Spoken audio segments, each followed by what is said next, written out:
Hello, I'm Dodge the Grave, and today I'm going to be sharing some of the short stories found in Dr. Gallows' book, Nightmare Season, available now on Amazon. You can find a link to the book and to Dr. Gallows' YouTube channel in the description and in the comments. Alright, well, let's get started. This story is called At the End of a Town. Twilight was fading fast, but George was almost home, making his way past the barren fields just before the edge of town. He spotted Edwin a bit further down the path, still lighting the torches along the way. The two men stopped and greeted each other. George pulled out his pipe and sparked the embers, puffing away and drawing up a satisfying cloud of smoke. Edwin did the same. "That young family's never come back. Must have moved on," said George. "They didn't last long." They never do," said his friend. "Why would they? There's nothing here for them." George nodded. There was scarcely anything left for the families who had been here for generations, let alone for new blood. The war had taken its toll. The young men had all gone off to die and left the rest to fend for themselves. The women, the children, the old, and the infirm. Without enough strong bodies to work the fields, the crops had dwindled and livestock had become malnourished. The cows hadn't taken long to disappear, and the chickens, kept for eggs because the townsfolk couldn't afford to sacrifice the meat, were dying. There wasn't enough to go around, but neither was there anywhere for anyone to go. You could try and make the 100-mile journey to the city, but what then, even if you survived? The women would have to whore themselves. The old would have to beg. The young ones would likely starve. Might as well stay put and starve here. The town was dead, and its people were dying, but at least they were dying at home. "Good job you can still track those deer, or we'd starve," Edwin said. George smiled. "Just you be sure you get your share when we start cooking tomorrow night. Anyway," he said, rising and putting away his pipe, "I should go and get the meat sorted for the stew. See you later." The men parted ways, and Edwin continued lighting the lights. For what reason, George didn't even know these days. There was nothing there for anyone to look at. As he walked through what few cabins remained, he remembered the time before the war when the village was young, when he was young. They had all that future ahead of them when they settled to begin their new lives. Hope was abundant and infectious. Now there was none, and time was growing short. He carried on past his house and took the path down to the barn at the end of the town. He unlocked the chains on the doors with a rattle and went inside, lighting his oil lamp. The young woman looked up at him wearily, her eyes glazed. She was still tied to the chair, and her gag was still secure. She was, he saw, ready to die.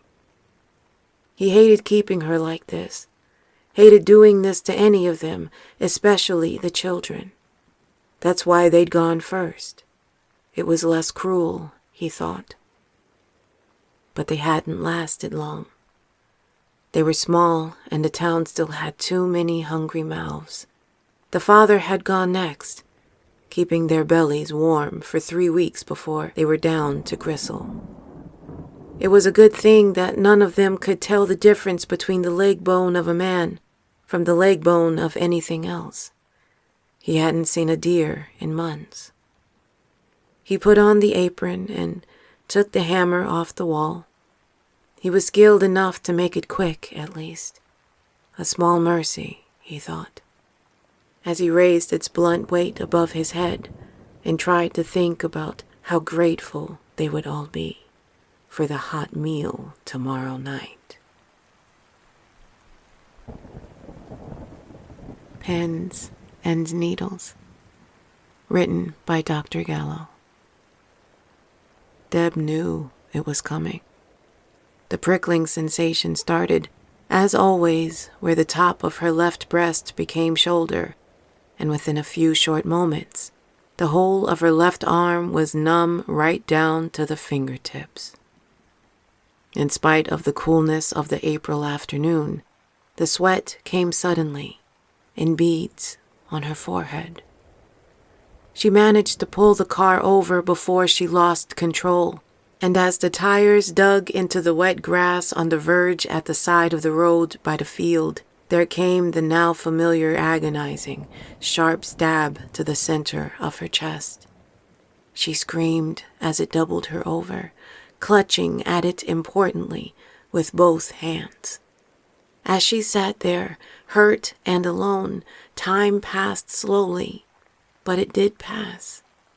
The pain eventually began to subside, and the numbness in her arm became an unpleasant tingling as the feeling began to return.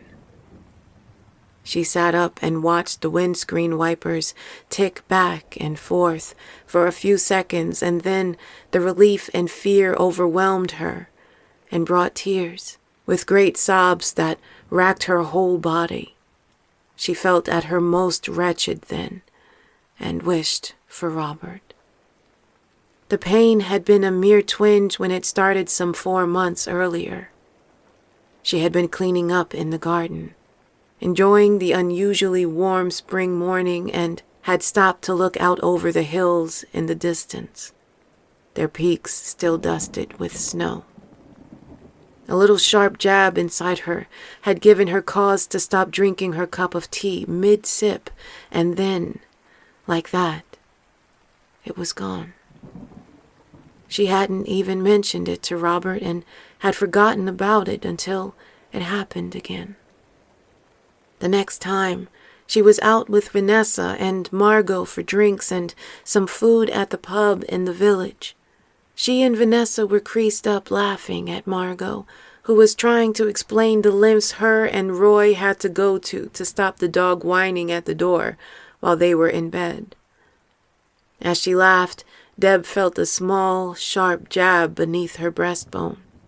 She reached for her glass of wine, assuming it was a piece of haddock that needed lubrication to get down to her belly, but her grip faltered, and she almost knocked it over.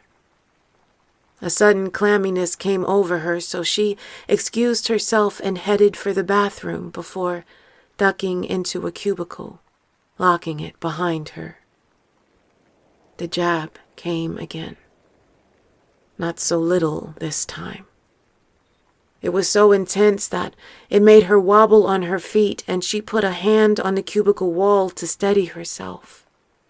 She thought she was going to be sick, but started to feel normal again after a minute or two. On returning to the table, she told her friend she was coming down with a migraine and drove home. Robert was there, ready to comfort her as always. He told her to have a lie down and brought her some soup in bed. "If it keeps up, you'll need to see a doctor," he told her. She nodded her agreement and smiled at her husband, feeling very loved and so very thankful to have him near. The episodes got gradually worse. The third time it happened, she'd been on the phone to her mom and managed to hang up just before the moan that swelled inside her broke free. The fourth time, she was home alone as Robert had gone to work. That one had been so bad, her legs had buckled and she'd had to curl up on the living room carpet, knees drawn up to her chest until it passed. When Robert arrived home, she was still down there, shaking and crying. He helped her up and drove her to the hospital there and then. He kept a warm, comforting hand on her knee for the whole journey. She had an electrocardiogram, an X-ray taken of her chest, and a blood test. After a couple of hours in the waiting room, the doctor came back and told her that there didn't appear to be anything wrong from a cardiac perspective. There was no indication that she was having or had had a heart attack, which is what they needed to establish. He referred her back to her usual doctor for them to dig a little bit deeper. Could be something digestive, he had told her, and she knew it wasn't. The attacks continued, but nothing Dr. Craig suggested seemed to help. Changes in diet like cutting out wheat and lactose did nothing. Missing out on the couple of glasses of wine she usually enjoyed at the weekend made no difference, and neither did cutting out meat for 4 weeks. They ruled out stress. The only stress she had been feeling was from wondering when the next crippling spasm would happen, and what it might mean if she was driving or up a ladder or something. Dr. Craig had referred her to a specialist clinic to see if there was anything they might pick up that was slightly less usual, and told her not to drive in the meantime. She had managed it a few weeks, but living in the valley was isolated enough without being able to take the car out anywhere. Robert had advised her against traveling, but she felt fine, she told him. She hadn't had any pain in a few weeks. Grudgingly, he agreed, and she took off in the car to her mother's house. She had been on the road for 10 minutes before the pain had forced her off the road, where she now sat sobbing in the car. She called her husband, who was walking down the road to collect the car, and drove her back to the house. He'd been everything she needed when she'd spoken to him, gentle, caring, and steadfast. He was coming to her rescue, and she loved him for it. When the call ended, Robert put his phone in his pocket and picked up the little doll, stroking the lock of his wife's hair he'd stuck to its head with candle wax. There were a few little holes around its chest where he'd been sticking the pin, which he now carefully moved off the dresser and into the shoebox together with the effigy. He replaced the lid on the box and put it under another box in his wardrobe, then bundled a pile of old clothes on top so she wouldn't find it. He had to hurry. Deb would be waiting for him with open arms. They'd both sleep soundly tonight, he knew. Her, safe in the knowledge that her husband would do anything to keep her safe, and him, completely certain that she would never, ever be able to let him go.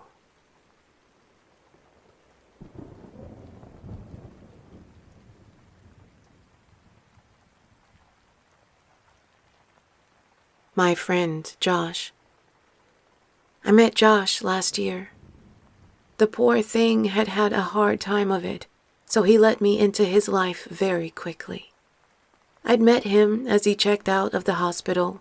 He'd been able to leave when they'd decided he was no longer a danger to himself. His attempt on his own life was reasonably fresh and had visibly taken a toll. His skin was still a shade of gray. Over the coming weeks, I let him open up to me and did nothing but listen. He only offered a little at first. He hinted, over coffee, at a bad relationship with his father. Then, that he felt bad for letting his mother down with the suicide attempt, but didn't know how to talk to her about it. I didn't press, I just let him take his time and get comfortable enough to tell me whatever he wanted to tell me in his own time. Soon, he was spilling his guts about every little thing that he'd kept bottled up and festering inside, and it was working. He was getting better. I saw him begin to change. He started to look physically well as he recovered from the overdose, but it was more than that. I could see exhaustion in his eyes lifting as his very soul began to unburden itself of guilt. Within a few short weeks, I was his sole confidant and whatever else he needed me to be, if only it made him happy. I was a trusted friend, a therapist, a lover. Last night, I opened up to him a little bit. I don't think I should see you anymore, I told him. I just can't spend my life being dragged down by you. Suicide is cowardly enough, don't get me wrong, but pretending to try and kill yourself for a bit of attention is so very weak. You're pitiful. It's no wonder your father didn't want you. Your mother doesn't either. When she heard you were in hospital and she thought you were dead, she was relieved. Just for a second. And she hated herself for it, but make no mistake. She knows her life would be better without you in it. And deep down, so do you. I left him crying on the bridge. He jumped, of course. They dragged his body out of the river this morning. When I saw it on the news, I pulled out my little red book of names and scored a neat black line through his. My boss will be pleased. Tonight, I'm going to introduce myself to Craig.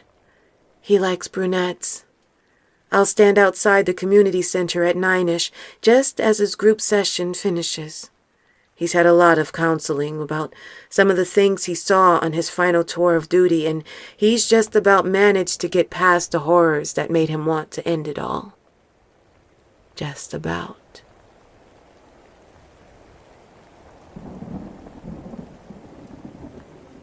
Season's greetings.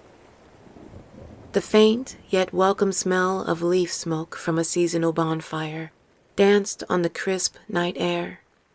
Giant, luminous skeletons, broom-riding witches, and countless glowing pumpkins adorned the surrounding streets, themselves alive with all manner of colorful characters.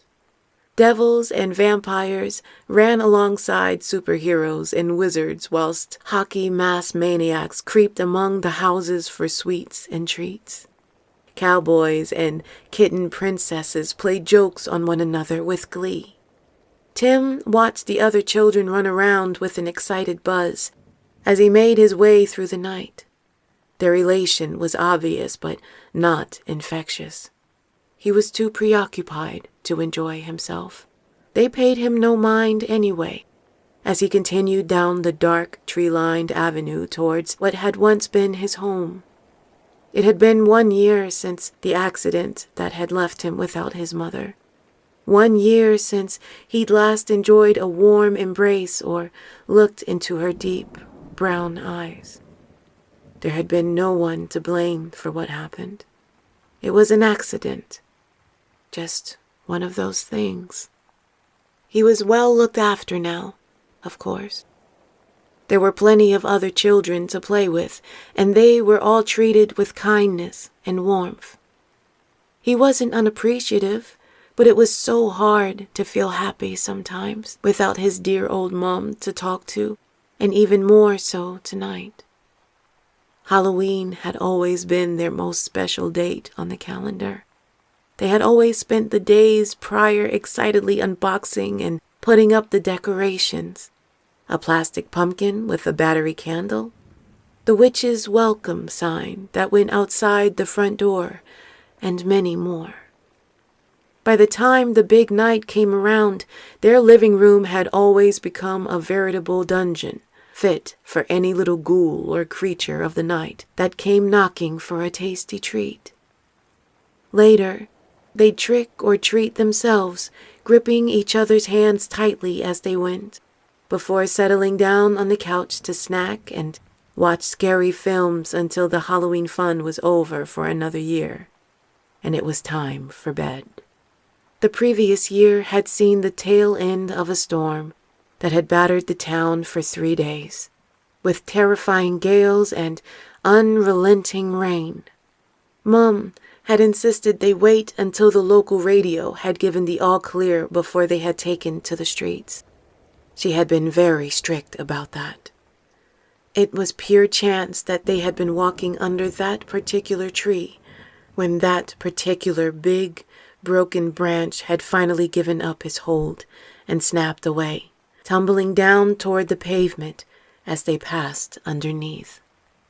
Tim's sadness and longing for something to fill the hole she had left behind had driven him out this evening, back to his old neighborhood. He just wanted to see something familiar on this, what had always been such a joyous night.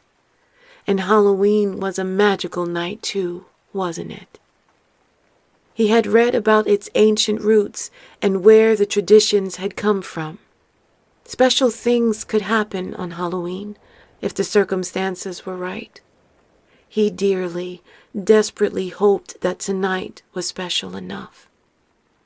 He turned a corner onto his old street and, looking toward his old house at the end of the row, he stopped.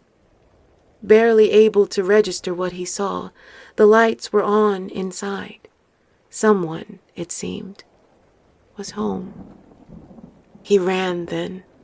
The excitement and trepidation together were almost too much to bear, but he ran toward the light as fast as his legs would take him. Tears formed in his eyes, began to well, and then streamed out and across his cheeks as he finally dared to believe. Quickly, stepping through the open gate and clearing the lawn, he stretched out his toes and pushed himself up with his calves, gripping the sill, to peep through the glass of the living room window. Joyce sat in the once comfy chair, staring at the tiny blue row of flames in the gas fire. There were no decorations up this year. It just hadn't felt right without him. A year had passed since the branch had fallen and taken Tim away from her. A year of hurt she felt would never end. The hairs on the back of her neck pricked up and she looked over to the window. Only darkness lay beyond, but for a brief moment, the sadness inexplicably melted away, and she felt oddly comforted, like wherever he had gone from this world, her little boy was okay, and maybe, one day, she would be okay too. Maybe next year she would put up the decorations again. Tim would have wanted that. Thank you for listening to my reading of the short, scary story, Season's Greetings, written by Dr. Gallo. If you stay tuned, you'll listen to our section of our interview where we talked about Season's Greetings and what the story really meant to him, the origin of it, even though it was unknown to him even at the time.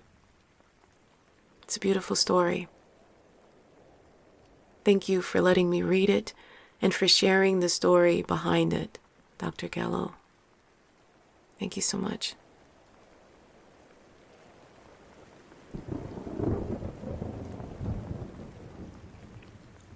English Travels, written by Dr. Gallo. He sat down on the bench overlooking the bay, grateful for the small respite from the sun that the shade of the embankment offered him.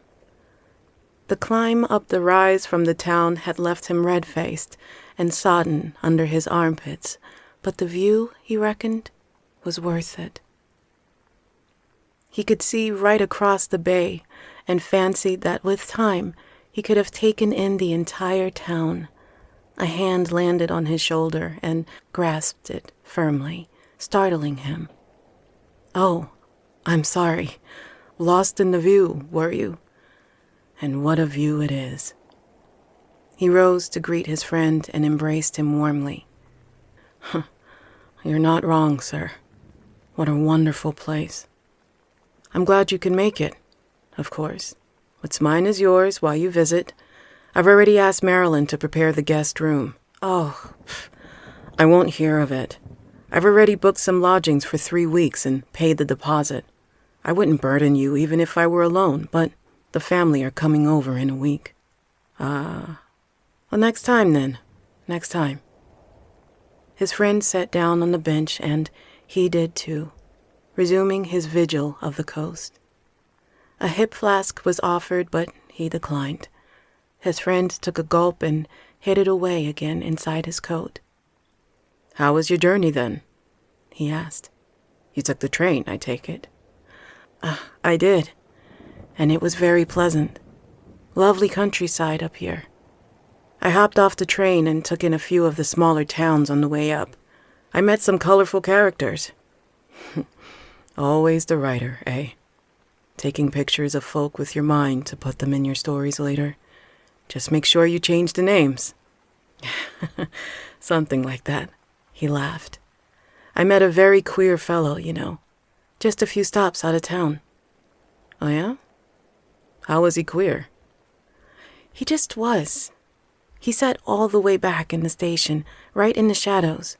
He wouldn't come out to enjoy the beautiful day, no matter how I tried to persuade him. This queer fellow. What did he look like? Well, he was bald as a coot.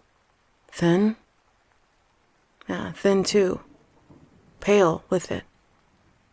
What else? Asked the other man almost impatiently. Something had changed between them, and the visitor wasn't sure what to make of it. Nothing I recall. He was just a bit odd. Said he preferred to travel by night, but I don't know how much traveling he'll be getting done in the dark when the last train goes from here at 6:30.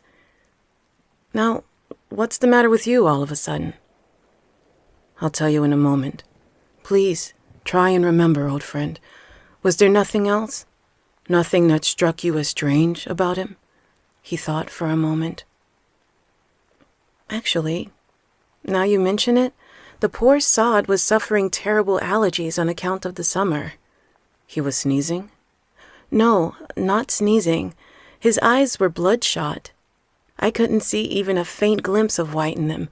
They were so bad. His friend stood then and gripped his shoulder once more, a little too forcefully for his liking. Did you go to him? Did you go to him where he sat away from the sun? Please tell me. He rose himself now and swiped away his friend's hand from his shoulder. No, I didn't bloody go to him. I was there for 5 minutes before I had to go back on the train. What the hell's gotten into you? I'm sorry, he said, composing himself and weakening his grip, but leaving his hand on the shoulder for friendly reassurance.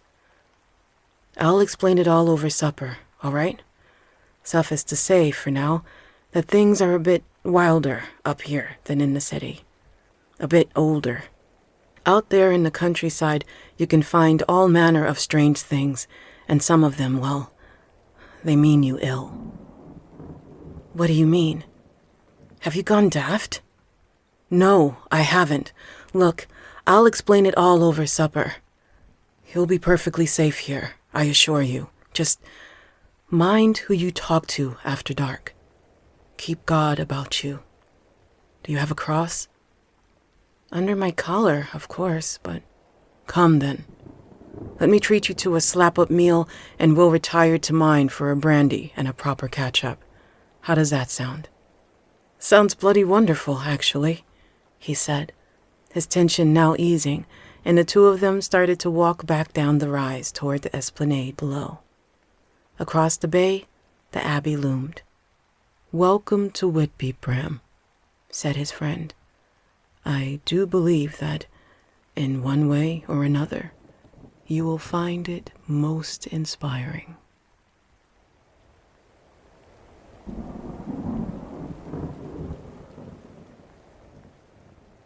Another Year, Another Me.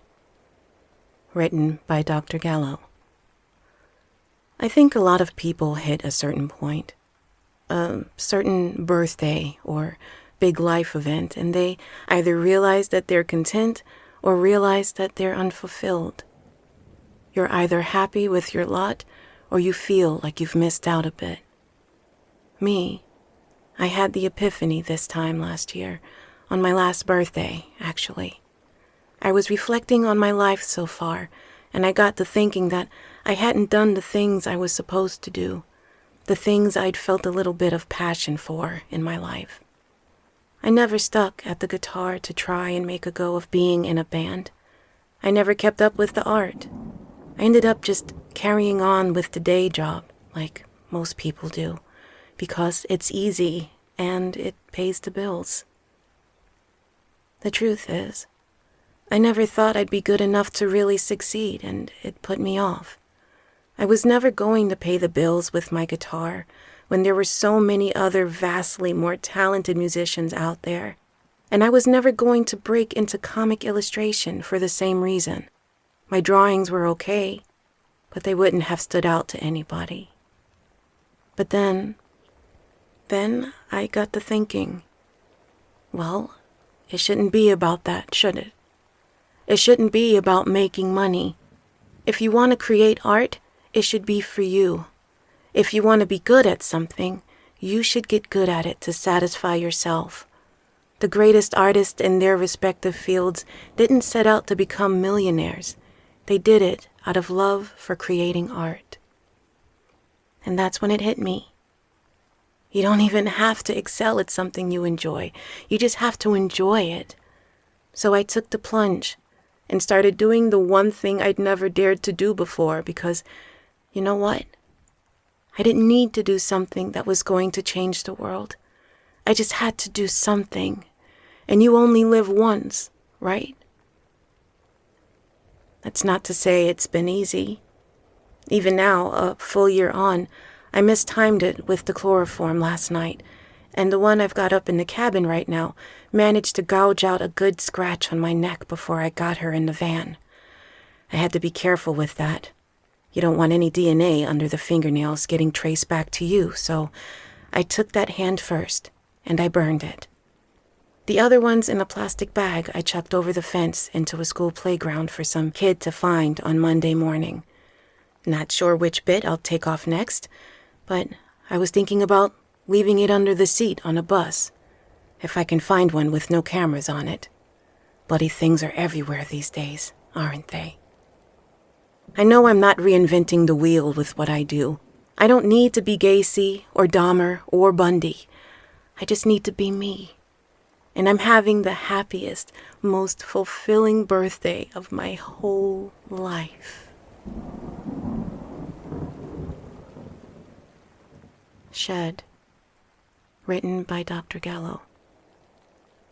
Seconds that seemed like years ticked by as he stared impotently at the screen, waiting for Cassie to answer the call.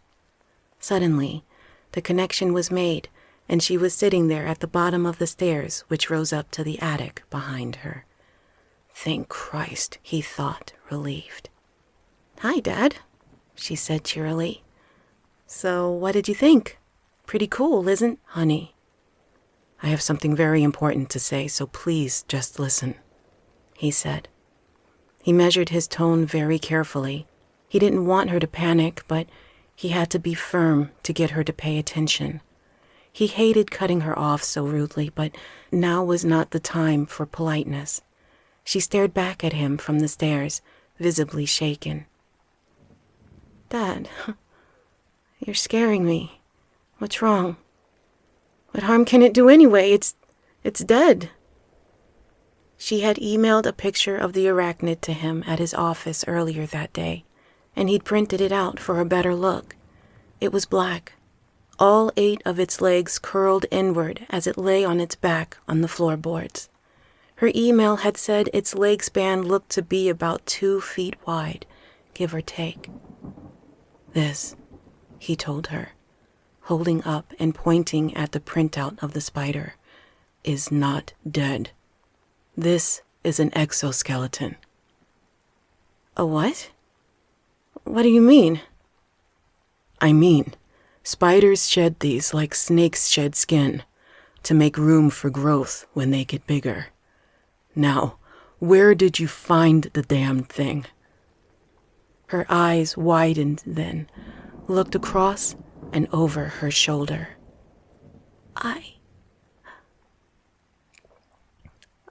found it in the attic," she began in a small voice. From the top of the stairs behind her came a scrabbling sound as something huge, dark and bristling lurched into view.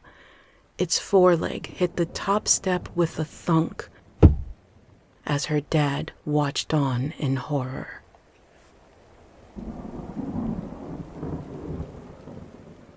The Weeping at the Window, written by Dr. Gallo. Every night, while I lie in bed, a woman begins to cry outside my bedroom window. I don't recall when it started, and I don't know if it will ever end, but night after night, she is there, weeping gently just beyond the glass. She pleads softly for me to let her in. I close my eyes and try to wish her away. It doesn't work, and I know it won't, but I do it regardless, hoping against hope that this time my longing for it to stop will be strong enough to put an end to it all. When morning breaks, she's always gone. I don't know when she leaves because my body usually gives up at some point eventually and forces me to fall asleep in spite of the noise. When I wake, it's daylight, and I can't hear her anymore. I get up and cross the room to the window. I take a deep breath and raise the blinds, terrified, never sure of what I will see. Maybe this time she'll be waiting for me. Time and time again, there is nothing outside but the blowing of the wind between me and the street, 15 stories below.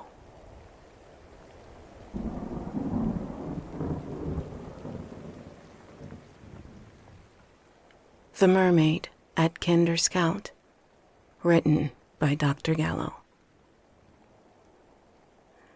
Proctor had found it surprisingly easy to ingratiate himself with the locals.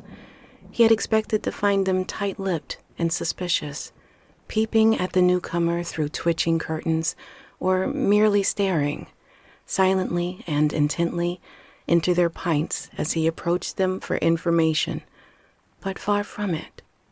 He was welcomed warmly and kindly, and his first pint of Guinness had even been on the house. More surprising to him was how quickly and freely they imparted their knowledge to him on any subject, particularly the one in hand. "Oh, yes, she'll be there tomorrow morning, make no mistake," he was told by a man he reckoned to be in his 20s.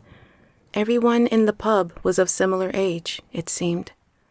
"Join us for the ceremony. You'll see what it's all about." The man had been referring to a mermaid. She was said to appear in a pond at the plateau of Kinder Scout at sunrise on Easter morning every year.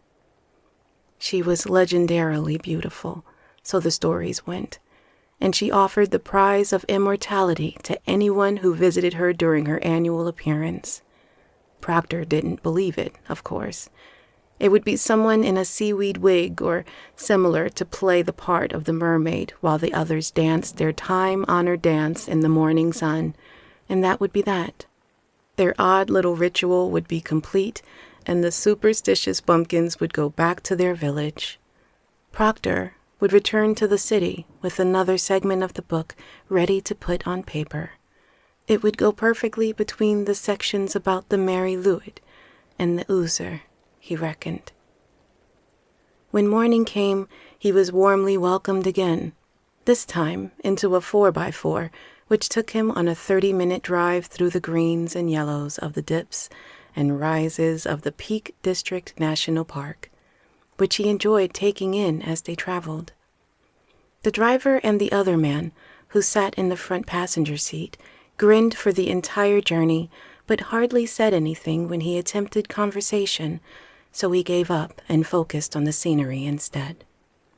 There were around 100 people gathered around the pool, he saw as they approached.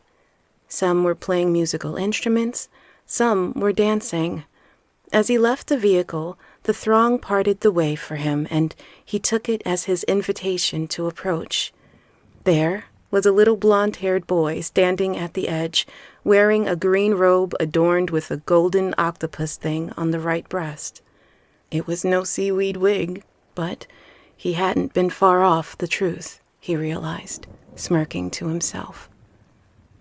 "Are you here to see the mermaid?" he asked the lad before him, who he reckoned to be about 8. The boy turned and looked up at him. "She's here to see us," came the reply, and Proctor gasped. The boy's voice was not childlike at all. It was deep, like a man's. Someone shoved Proctor from behind then, and he flailed, hopelessly as he fell face first into the water. The crowd cheered. The water was freezing cold. He managed to turn himself upright, and his head broke the surface, gasping as his whole body shuddered. He tasted salt. The locals had resumed their festivities, dancing around the edge to the sounds of an accordion. "Queen of the Deep, take this offering and make good on your promise," the man-boy said loudly, looking down at Proctor. "This life is yours, and the longest life is ours." Proctor realized that not a single face in the crowd belonged to anyone older than their mid-20s. There were no crow's feet, no wrinkles. None of the men were bald. Something moved below him, and from the darkness came a pale face, feminine and beautiful.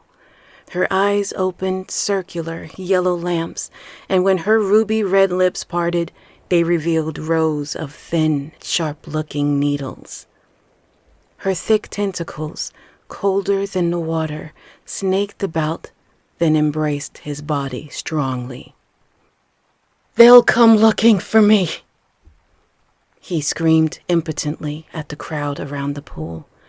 As the tentacles coiled around his legs and arms, his suitcase splashed into the water beside him and sank under the surface.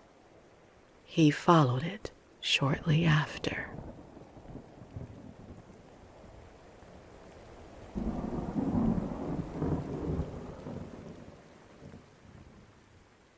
They Say It's Haunted. Written by Dr. Gallo. It was a little before 8 p.m., and the two of them stood at the garden gate, looking down the path toward the house. The porch light was on, and there was a pumpkin at the top of the steps by the front door. It had been carved to look like a cat's face, complete with 3 fat whiskers on either side of the upside-down letter M that formed its mouth. Above that, its heart-shaped nose, and above that, 2 slitted eyes that glowed yellow from the candle inside. "Hey, it's me," said Kimberly excitedly, pointing at the pumpkin. She was dressed as a black cat herself and had done as good a job on the costume as could be expected of a 7-year-old. Black eyeliner whiskers and blackened nose, black top and leggings, a hairband with kitty ears sticking out of it. Her big sister, Roxanne, had helped put some of the finishing touches to it, too. Kim wasn't allowed to play with the needles in the sewing box, so the tail that dangled behind her had been all her sister's work. "I think that one looks more like you," said Roxy, gesturing to another pumpkin on the porch next door. It had been carved to look like some kind of zombie with huge eyes and uneven teeth in its mouth. The eye and mouth holes were dark as the candle inside had gone out. "Well," started Kim, but stopped immediately to think. Then she smiled. "As soon as we get home, I'm going to carve one into a butt face and call it Roxy." Roxy's mouth fell wide in full outrage, and then neither could help but giggle uncontrollably. Then, after a moment, another voice joined in, a rasping cackle. The girls looked at each other and abruptly stopped laughing, as did the other voice. "Did you hear that?" asked Kim, fearfully. Roxy looked around but couldn't see anyone else on the street. For the sake of her sister's peace of mind, she lied. "No, don't be silly. There's nothing to hear." "Liar," said Kim, then seemed to immediately forget the whole thing.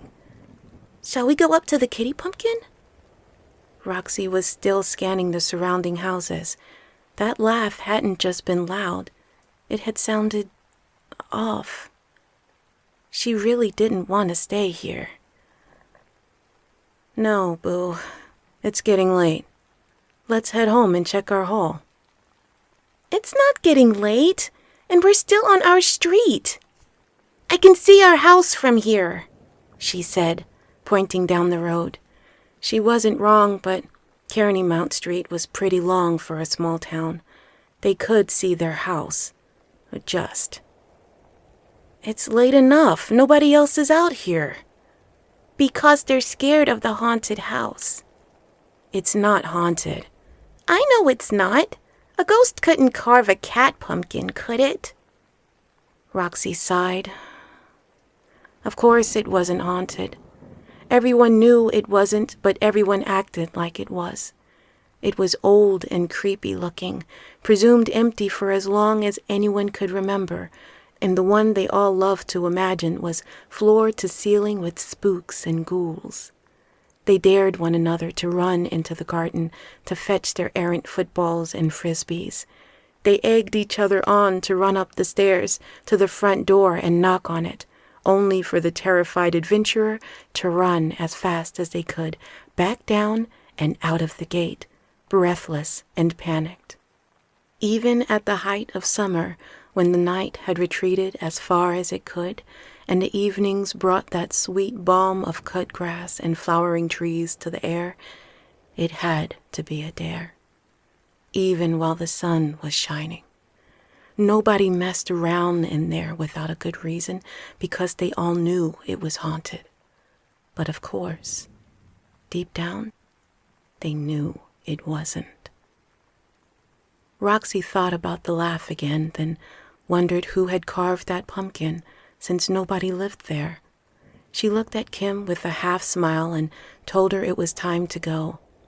Her little sister looked down at the ground and held her hand up, resigned to be led away when there was a loud creak from behind them. They turned, slowly, to look up at the now open door to the house. An old woman's head was craned around it, peering at them. She was smiling. Won't you come on up, girls? Plenty of treats for you both. Her voice was croaky, and they recognized it as the same one that had laughed along with them but moments before. She sounded a bit like their Aunt Bev, who Mom hated coming over because even though she went outside to smoke, she left the door open enough for it all to blow back in and stink up their hallway. We're just about to get on our way, ma'am, Roxy called up. It's getting late and... No, it isn't. I just told you, squealed Kim. It's not late at all. The old woman looked a little sad. Well, Big Sister knows best, sweetie. If she says it's time to go, you should go. Always listen to your big sister. Isn't that right? Roxy felt bad.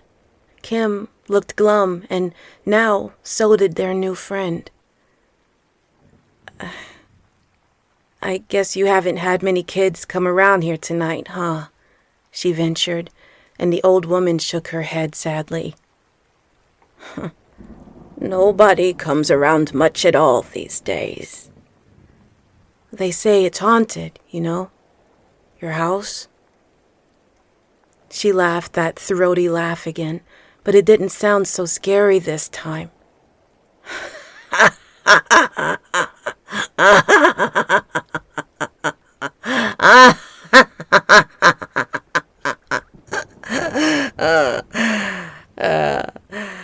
I'm sure they do. Aren't all houses a little haunted, though? Oh, please, won't you come on up just for a minute? I have treats. I hoped so much to have some children brighten my doorstep, if only for tonight. Please, Roxy, her sister begged. Look how lonely she is. Roxy looked down at Kim, back up at the woman, then down at Kim again, and her expression softened a little. One treat. Grab it, and we're gone, okay? Kim nodded eagerly and started pulling Roxy toward the house. When they arrived at the top of the stairs, the woman asked them to hold on for a moment while she fetched a basket of candy before disappearing behind and closing the door. A couple of minutes later, it opened wide, and she reappeared before them, holding the basket, made of wicker and full of sweets before her in one hand. Suddenly, the smell that emanated from the darkness behind the woman hit the girls with almost physical intensity. Roxy managed to keep her composure, but Kim coughed and put a hand over her mouth and nose. It smelled like someone had left a bowl of fruit so long that the apples had dried brown and the oranges were leaking and fuzzy with blue mold. "Sorry about that, honey," the woman said. "The house has been empty for so long, I'm still letting the air in. I thought mildew only grew in bathrooms." "You have a lovely home, ma'am," said Roxy.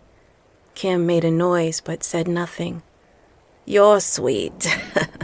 Now, how would you like one of these?" she asked, holding up the wicker basket in front of them. It was full to the brim with all kinds of neat stuff, some of it neither of them had ever seen before. "How can I choose just one?" asked Kim, wide-eyed. "Go on and grab a handful, Kim," encouraged the woman, smiling a little wider. Kim smiled too and raised her hand only for Roxy to grab her wrist so fast and firmly it made a slapping sound. Her arm came to a stop just before her hand went over the threshold of the door frame. Roxy looked at the woman. "How do you know her name?" she asked. The woman said nothing, her grin fading as she watched the girls. She had begun to sway very slightly. Roxy's eyes glanced downward toward the floor and widened in fear. She grabbed Kim's wrist tighter and started to pull her away from the door. "Come on, Boo." "What's going on? Where are we going?" Roxy just carried on backing away, and Kim, for all her words of protest, wasn't resisting. She knew something was wrong too. They made it back to the gate, and the woman didn't follow. She didn't even move past the door frame. She just stood there, holding the basket. She was grinning again now, but in a way that chilled Roxy to her bones. Her lips were drawn back to reveal her stained, yellowing teeth, but her burning eyes and furrowed brow betrayed the wickedness behind the smile. It wasn't just fake. It was a trap, and they'd nearly sprung it. Roxy heard Kim make a small, scared sound as they stumbled backward and knew that she now understood.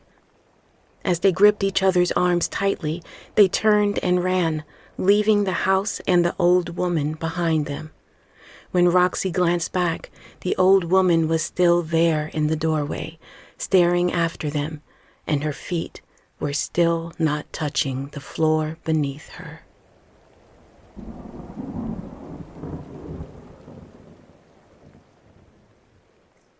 Lucky for Some. Written by Dr. Gallo.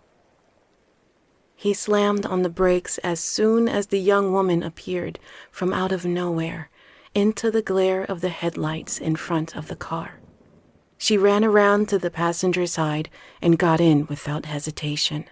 She was visibly terrified, trembling and with cheeks blackened by wet mascara. "Please, there's a man out there, and he's trying to kill me." He looked around but couldn't see anyone in pursuit, so he pushed the button and locked all the doors. "Oof. Sorry, Toots," said the man the media was referring to as the Heart Collector, as he reached under his seat for the scalpel. "This really isn't your night."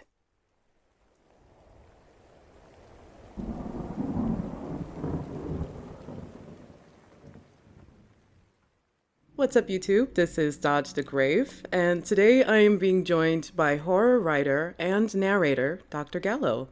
How are you doing today, man? Hello, I'm doing very well. Thank you for having me. I'm having a lovely evening so far. I am so glad to hear it. um, I'm trying to stop laughing. Just for listeners, I did not say anything funny or do anything You funny. did- it's the giggles. It's the pre-record giggles. So we've been meaning to do this for so long. I would say like a year or so. Yeah, I think when you first approached me, it was probably about a year ago. Yeah, um, it was one of those things. I never wanted to kind of chase you about it and hassle you because I know you have your own stuff going on. I figured if you still wanted to do it at some point, you would come back to me and you did. And here we are. And here we are. Absolutely. I'm so glad we finally got a chance to. I think it's an even better time to talk now though because you have plans to publish another book this year, no? I do. I do actually. Oh, thank you for picking up on that. Yeah. Yeah, I think I've got one more in me.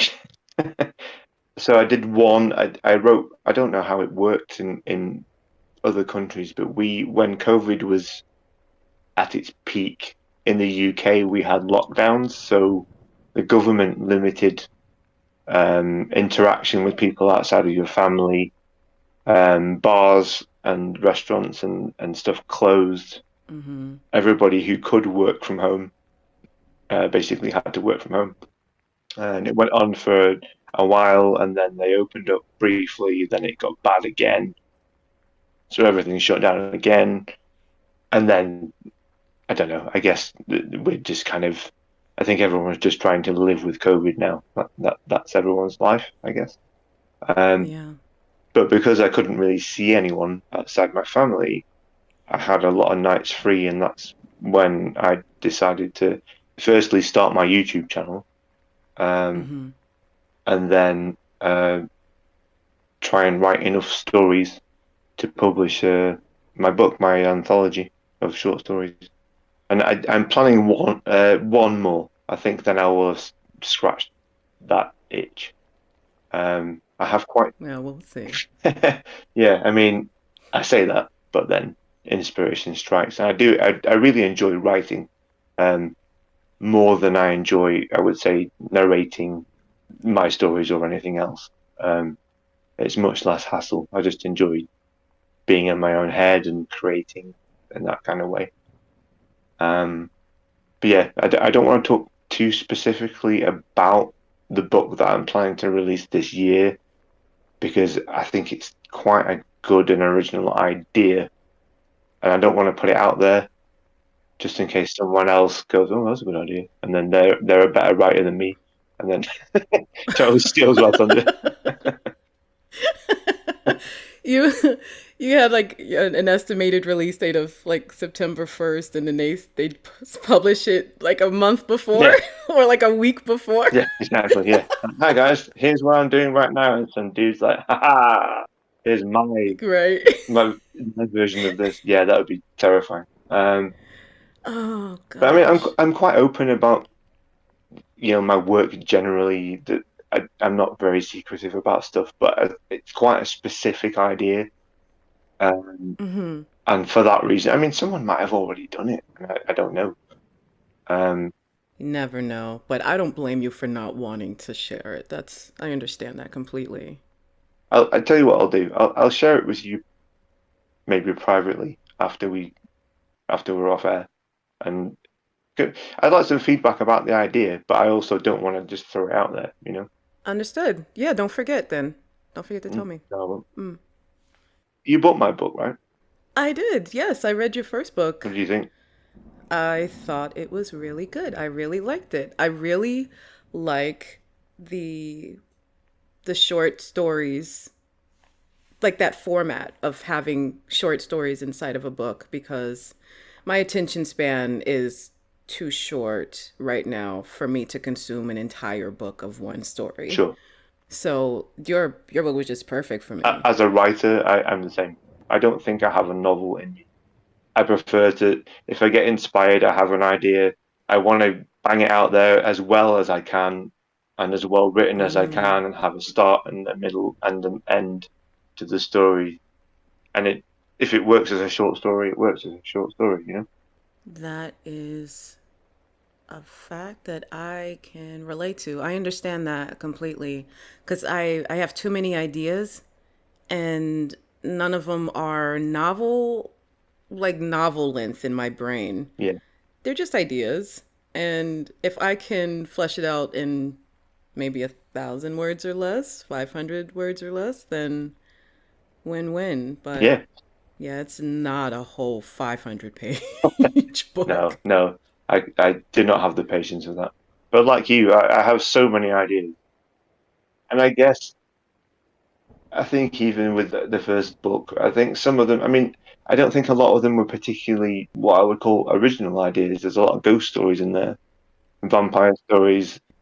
I don't know. I'm kind of humble about this, but I think I'm good enough at creating a short tale, even if it's a bit of a trope and a bit of a cliche, to put a bit of my own spin on it to make it a bit fresh, if that makes sense. Yes, I agree. I think you are good enough. Thank you for saying that. Yes. Oh my gosh. Did I need to say? Yeah, I needed to say that. Yes, you are good enough.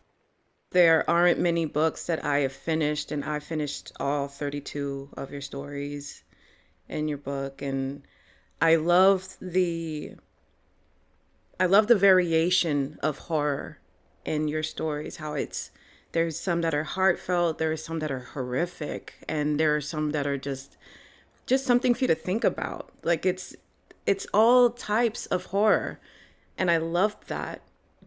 I think you did so good. I really liked Well, it. thank you again. Thank you so much for saying that. I think that's kind of what I was going for. I didn't. I mean, one of my main influences in terms of short stories is Stephen King, right? And I mean, Mm-hmm. he's done. I don't think I've even read all his collected anthologies of short stories, but I've read a fair few. I've read Night Shift and Skeleton Crew, all the kind of older ones, and like he just did whatever he wanted. He was like, I'm just going to write this story, and that's it. And I remember reading an interview with him back in the day, and he said he loved writing short stories so much because you don't have to explain anything. Things just happen. You know? Yeah. And I guess the same could be said for a novel. I suppose technically you wouldn't have to explain why a horrific thing was occurring in a horror novel, um, but it's kind of more expected in a short story. It's like, yeah, something horrible's happening. Here you go. You like horror? Read this. Be horrified by it, and it's And my influences are I love horror movies. Um, I recently started an account with Letterboxd, which is it's like a social media thing for movie fans, like cinephiles. Oh, okay. A couple of my friends were on it, so I created an account um, with the pure intention of going through the horror category and Mm-hmm. clicking that I had watched it. Sometimes I rate them, sometimes I just click that I've watched a horror movie, just because I wanted to Mm-hmm. know, now that I'm in middle age, just how many horror movies I've actually seen. Yeah. Um, the total, and I don't think I've got all of them, is up to, I think it was 453. Gee. But like What? it exclusively horror movies. Like I'm not. Yes. I mean, I watch other movies, right? But my Letterboxd account is for that purpose of knowing how many horror movies I've watched. So I have not liked a single thing or clicked that I've watched a single movie other than horror movies, and it was 450 something. Goodness. Whoa. Horror nerd, huge. You are a huge horror nerd. I don't think I have seen more than, shoot, maybe 10, What, 15. horror movies? Yeah, Really? But, but really. as someone who does narrate horror stories, I thought you'd have been more into the genre than that. It's Right. I would not a also. criticism by any means, just an observation. No, I know. It's just assumed that, if I'm a horror narrator, I love horror so much that I live and breathe it, and so I narrate it. But that's not the case. Sure. I mean, I know there's a massive difference between people who just want to narrate horror stories um, and not necessarily be that into horror. I do get that. And I'm just surprised. Like, because before we started recording, we were talking about some horror movies. I like horror movies, but I am very specific about the kind of horror movie I watch. Do you have a favorite horror movie? It's Yes, it's actually it was written by Stephen King, but it was made into a movie on Netflix. Gerald's Game. That's a good one too. That movie was really good. Like so creepy good, but no, it was 1772. No one knows what I'm talking about. No, I do. Is No it one got ever knows. is Thomas Jane in that? Yeah, Yes, I've seen he it's on is. Netflix in the UK. Oh, But I great. haven't watched it. I've seen how it shows you the kind of thumbnail of the movie or the series, and it's got Tom Jane on it, so I Yes. know that he's in it. But I haven't actually watched it. I watched a Stephen King adaptation recently called 1408 on Netflix. Yeah, John Cusack. I stuck it out to the end, but I had like I think 3.5 hour breaks. It was. Oh. I think I wrote. This is another thing you can do on that Letterbox website I was talking about. Uh-huh. You can review a movie that you've seen. Right. I don't review every movie that I've seen. It's more about the numbers. But I reviewed that, and I said something along the lines of, "Imagine the only scary thing about the Overlook Hotel was room 237, Mm-hmm. but it wasn't actually that scary, and the Overlook Hotel was situated in a shitty version of Silent Hill. That's Yes. what this film is." And I felt mean. I don't like to talk shit about films. I know how much effort it takes to make a movie. I don't disrespect the process, Right.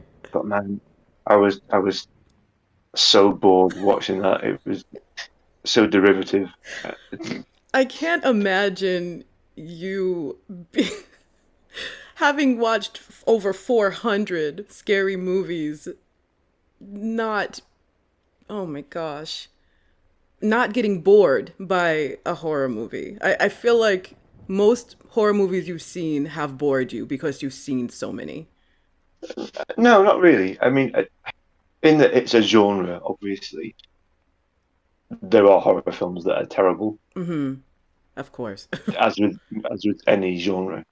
Like the comedies that are terrible, Yeah. and it's all subjective in it anyway. Right. And I understand what you're saying. That there's probably an element of being desensitized to things, but no, I'm a total wuss when it comes to anything sort of slightly paranormal. If it's a good film, I will be scared by it. But I think a good film is a good film. It doesn't matter whether it's a horror movie or not. If it's a boring horror movie, it's because it's a boring film. The genre doesn't matter. There you go. I take issue with the fact that some people will say that horror, like, if it doesn't scare you, it's not a horror film, No. which I think is kind of silly because it's what scares you is subjective. Right. But I think what defines a horror movie or a horror, novel or whatever, is the intention to scare or horrify you. Mm-hmm. Whether it succeeds in doing that or not doesn't make it any less of a horror. Like you could watch a comedy movie where they try and make you laugh. If you're not into the humor and you think it sucks and you don't laugh one time, doesn't make it any less of a comedy movie. Hmm. Interesting. Is it possible for you to have a favorite horror movie? I have been asked this before. What I normally do is say I have like a top five, Okay, and that changes of based on course. what I've seen as I get older. I appreciate some nuance that maybe I didn't pick up on in a movie like 10 years before. Right. Um, Off the top of my head right now, Mm-hmm. um, The Lost Boys, Okay. the vampire movie, Mm-hmm. Yes. uh, The Return of the Living Dead, which is a zombie movie, obviously. Right. It's very funny, but also kind of poignant, has excellent effects. And I watched it when I wouldn't say too young. I probably watched it when I was about 12. But I would say, I think your movie classifications in the States, what rated R, what age Uh, is rated R? I'm not sure. Maybe 18. Right, okay. Well, I was going to say, yeah, Return of the Living Dead is an 18 in the UK, Okay. so possibly rated R. Okay. Um, An American Werewolf in London. Okay. Um, Let the Right One In. Okay. What's that one? Is it Norwegian? It's somewhere in Europe. It's another vampire movie, but it's 2008. It was made. It's definitely European. I think maybe it's not Swedish, maybe Norwegian. I can't remember. Mm-hmm. Um, but a foreign language movie certainly if you're a native English speaker. Um, Young boy who's being bullied um, gets a new neighbor, 12-year-old girl Mm. who happens to be a vampire. Oh. Uh, it's a little bit violent, but I wouldn't say like overtly. It doesn't do it to shock you. It's not like violent for the sake of violent, which I don't mind that in movies either. But it's just a really sweet, beautiful film, Oh. beautifully shot, Hmm. beautifully acted. Um, yeah, like the right one. They remade it actually, with what's her name? Girl who plays Hit Girl in Oh, that Kick Ass. girl. Yeah. Uh-huh.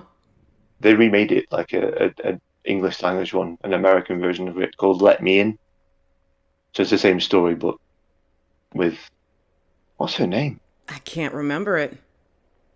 I'm so upset because I think she's absolutely astounding actress. Yeah. I'll say my final one at the moment would be it's Chloe Grace Moretz. Is that it? That's definitely her. Mm. And my final movie would be one called Martyrs. It's a French movie from 2008, which they have also remade in the English language. It's I kind of think everybody should watch Martyrs Yeah. because it's such a good film, but it's also one of the most horrible films I've ever seen. Oh. And that's a guy who's watched as many movies as I have. Right. It's a hard watch in places, but it all has a purpose and a meaning. Would you recommend the original or the remake? I haven't seen the remake. I've only seen the original, Uh, so it'd be the original. okay. It's gruesome and bad things happen. If you can suspend your disbelief to watch something that you think might actually make you feel a certain way, I don't Mm-hmm. know. I don't know how to phrase this. It's, Right. it's an excellent film with purpose, but it is a hard watch. Not the hardest watch I've ever seen, but it's a hard watch. But an excellent film and a perfect horror movie. If I could put All Quiet on the Western Front, the remake, as a horror film, I would absolutely make that one my top horror film ever because that movie was amazing. I haven't seen it. Oh, it's on Netflix. It's so good. I've seen it on that. Is the remake quite recent? Yes. Yeah, I've seen it on there. You know when it shows you the trending movies, I've seen it on there. I think. It won awards and it deserves every single one of them and more. Yeah. It's great.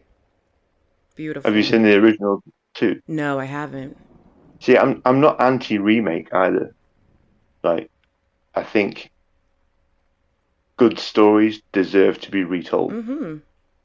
and I think other people should put their spin on them. You know, Mm-hmm. so I always have a caveat when someone like if someone who's like doing has a YouTube narration channel buys my book, I'll say, well, if you paid for it, you know, you're welcome to narrate any story in there that you want. That comes with your money. And I also encourage people to put their own spin on it. You know, rewrite it. You know, change things up a little bit. Huh. Interesting spin. Okay. I just realized that you were allowing people who bought the book to narrate any story in it. I just, like, literally right before we started the interview, I was like, wait, what? Oh my gosh, guess what I'm doing this weekend? Well, even if you had not paid for my book, you'd be welcome to narrate anything of mine anyway because you do such a good job. Oh, I'm always happy for it. I'm always happy to hear your narrations of my stuff. You have a very such a kind of a soothing voice, which kind of there's a juxtaposition between your voice and the actual content, and it works. It's soothing, yet the content is scary. dude, thank you. I hope it's scary. It is scary. Ooh. I thought Down the Witch Hole was in the book, but it's not. That is one of my favorite stories that you've written. It literally gave me chills. That one and They Say It's Haunted. My favorite ones. You narrated They Say It's Haunted, didn't you? Yeah, I did. And did you? Sorry, forgive me. Did you voice the woman in Down the Witch Hole as well? Yeah. I thought you were. But yeah, the caveat has always been if you buy whether it's a hard copy or the ebook version of my first book, um, you are welcome to use any story in there and narrate it for your channel if you have one. Love it. So feel free. They're not all like first person perspective, Right. obviously. Oh, you know that you've read it. Mm-hmm. Um, so it doesn't lend itself to every channel style if they do like exclusively creepy. How do you say it? Creepy pasta or creepy pasta? Creepypasta. Creepypastas, yeah. So I'm never sure being British because like I think creepy pasta is like the food. Yeah, exactly. Yeah. So why is it called creepy pasta then? No idea. I do not know. Because I always thought that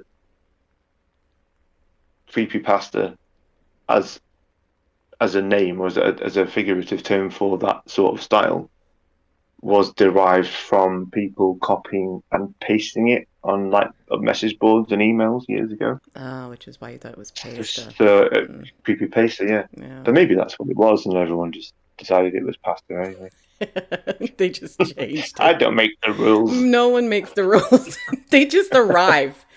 They just show up and we just go with it. Yeah, that's it. Far be it from me to judge anything like that. Right. I'm not going to change the rules. They're there for a reason. Whatever reason that is. And I think that's how I got to meet you. Was it They Say It's Haunted first or was it 31 Ghosts first? Uh, Hmm. hmm, I can't remember. Yeah. I suspect. I suspect 31 Ghosts. I feel it. I feel like that's right. And so I sent out a tweet asking for if any writers had any stories about haunted houses. Yes, and I saw that and now shared that with you. And you shared that one and then a couple of other ones as well. And it was just perfect. It was I think it was meant to be because your story 31 Ghosts was put over my gameplay of Phasmophobia That's And right. Yeah, yeah. Which I still haven't played, by the way. you still haven't played it. No, well, I don't have I've got a really crappy laptop, so it doesn't Mm-hmm. have a lot of memory, so it can't run games really. It Ah, does what I needed to do in terms of like editing for videos and such, and audio. But yeah, I'm an Xbox guy, and it's not on consoles. I don't think. I don't think so either. But the things that happened in the Phasmophobia gameplay just correlated with, if I'm even using that word right, went with the story so well. Like, I barely had to do any editing of the gameplay. It was just Yeah, perfect. yeah, yeah. It absolutely correlated with it. It fit side by side so well, even though it wasn't the same thing happening. Right. It didn't matter. It was, the gameplay just matched up with what was going on. Yeah. And then the next game, the next time I played Phasmophobia, there was the ghost was situated inside of the bathroom in the bathtub area. And I was like, "Are you kidding me? This is perfect." Yes. And it went with your next story inside your book as well. I was like, "Perfect. Yes." Yeah, it goes hand in hand. I'm kind of gutted that I haven't actually managed to play it yet. As I say, I have no platform to actually play the game on, so I vicariously play it when I watch your videos, Mm. and then I sit there all smug, going, "Ah, cool, someone's reading my work at the same time." Yeah, nice. Look at that. Win-win. Yep, win-win for me. Well, I'm dying to know about how you came up with your character and the costume for Dr. Gallo. So, as I was saying earlier, I started the channel and started writing stories during what we called in the UK the lockdown period, where we couldn't do anything. Mm-hmm. Right. So I had a lot of free time. That's when I essentially wrote most of the book, um, and when I started the YouTube channel because I couldn't couldn't really do anything else. So Mm-hmm. um, I didn't set out to be a narrator, like a YouTube creepypasta or horror narrator, in the same respect that probably some of our mutual friends do. Um, so you've got obviously people like Papa Scare, you've got Lady Spookaria, Mm-hmm. other people, and there's a whole huge market for it. People will, subscribe to channels like that and listen to them. I think the vibe is, or the done thing is, if you want to start a channel like that to get content for it, you hit up every day or every however long you want to make a video. You hit up a bunch of uh, Reddit posts on like no sleep Right. Or short, scary stories, or or short series or creepypasta or whatever. yeah. Ask them for permission to narrate their story Right. because you have to get permission, right? Exactly. Yes. I think most of them probably say yes, and then someone who's doing it, as a supplement to their income, shall we say, Mm-hmm. or perhaps even their sole income. I don't know. They might make so much money out of it they don't have a day job. Don't know. But I think the formula is ask a bunch of people on Reddit permission to narrate their stories. Everyone that says yes, you sit down and then you narrate them, you release a video, and subscribers will just kind of appear because there's a huge market for that sort of thing. Right. It wasn't my intention to do that. I genuinely, um, I hate narrating. I find it a massive faff. Mm. Do you have faff in the States? No, we don't. Faff being a pain in the ass. Rear. Yeah. Yeah. Yeah. No, Yeah. no, I can't be bothered with this. It's a massive faff. Oh, it's too faffy. Yeah. Faff is like you can't be bothered with it, Yeah. essentially. I don't particularly enjoy narrating, and I did not set out to be a narrator. Mm. I set out to, it was a hobby, because of lockdown. And I wanted to, if you've seen any of my original videos, they're all quite short, Yes. um, because I can't do the voice for very long. Yeah, that's harsh. That's harsh on your throat. Yeah, yeah. So, but they're all kind of like 3 minutes top. Some of them are like a minute and a half.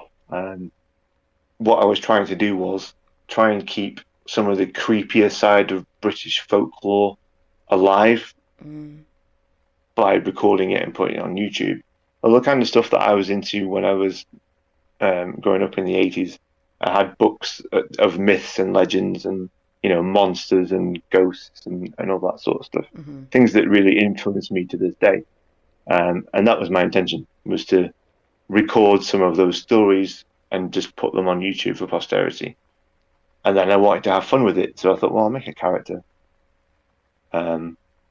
So in terms of influence of the character, back in the early 90s in the UK, are you familiar with like the concept of a horror host? No. Okay, so someone, I think the most famous example is probably like Elvira, Yes.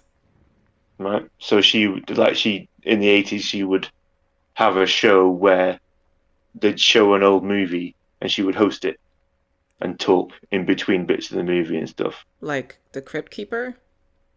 Yeah, exactly like him, like Tales from the Crypt guy. Yeah, yeah, yeah, Okay, yeah. exactly that. Yeah, that's like a horror host basically. Um, we had one in the UK in the early 90s called Dr. Walpurgis, which they changed his name to Dr. Terror shortly after, which I think was kind of lame. Yeah. But he was like a huge thing. Like when I was, I mean, it was the early 90s, so I would have been like 11. So I'd stay up watching TV in my bedroom, and this guy would appear, and he had like his makeup was excellent. It was like a devilish kind of um, prosthetics, full face makeup with like pointy ears and a long chin. Really devilish, really cool. Mm. And then he'd show movies like John Carpenter movies, and so he was kind of my influence when I decided on that I wanted to do it with a character. I looked on eBay for masks that you could wear, and that when you talked, the mouth would move, like the jawbone. Sorry, the jaw would go up and down, Yes. and that the one that you see on YouTube now is the most horrible, creepiest one that I could find. Uh-huh. So yeah, I've modified it a little bit. I cut the jaw off and then reattached it so it's tighter, so that it moves better with my actual jaw Mm. when I try and like when I use it to narrate. But I don't actually use the mask to do the narration because I have to wear like a black, not a balaclava, but like a black face mask Yes. Uh-huh. before I put the actual Dr. Gallo mask on, Right. so that you can't see my face underneath the big flappy jaws. Right? Yeah. Um, and also, like, I can't record like that because it sounds really muffled. Mm. So what I do, and this is why his appearances in the videos have gotten more rare because it's so much more of a faff. Mm. I record the audio and clean it up and do all the things I need to do, amplify it, do the noise reduction on it, and then I'll create a separate file with whatever bits I want him to actually appear in the video to say, not just with a picture narrating the story. Bits I want Dr. Gallo to appear on talking, and I play it on my laptop and I record myself on my phone with the mask on, Mm-hmm. and I mime to my own vocals essentially. I figured. I think if you think about it, it probably seems fairly obvious that that's how you would have to do it. Mm-hmm. If you have any kind of interest or ongoing stuff like you do with your channel and audio, it's just not feasible to record with something covering your mouth in a mask. It doesn't work. Right. So, yeah. So I mime it Um, I do. I usually I'll create a file of like 3 takes of the whole thing that I want to actually record, and I'll do 3 takes of it live, and then I'll edit whichever one that I mime the best at. Mm. Essentially, is the one that I will use. Oh, goodness. Thank goodness you don't have to say it 3 times. You just have to mime it. Holy cow, you'd be done. Yeah, yeah, um, yeah. It's a bit of a faff, but it's quite fun. I think it's quite a unique way to do the whole thing, Mm-hmm. and because I never really set out to be a narrator when I first started doing it, I fell into the narrator community because that's what I based my Twitter account around. And I had no idea that horror narrations were really a thing on YouTube. I didn't know there were people like, people who have like Swamp Dweller or something who has Right. like, I don't even know if he's got millions now, but certainly several 100,000 um, subscribers. I didn't know it was a thing. I just did my thing because it was fun and it was a hobby, and I needed a creative outlet. I've made friends in that community now because they embrace me, and it's been very wholesome and nice for the most part. But it wasn't what I set out to do. I was always more interested in the writing, and I found my voice writing again after I started the YouTube channel because then I wanted to, instead of going down the Reddit route of asking people for permission, I thought, well, why don't I just start writing again and put my own stuff out there? And that's kind of where it is.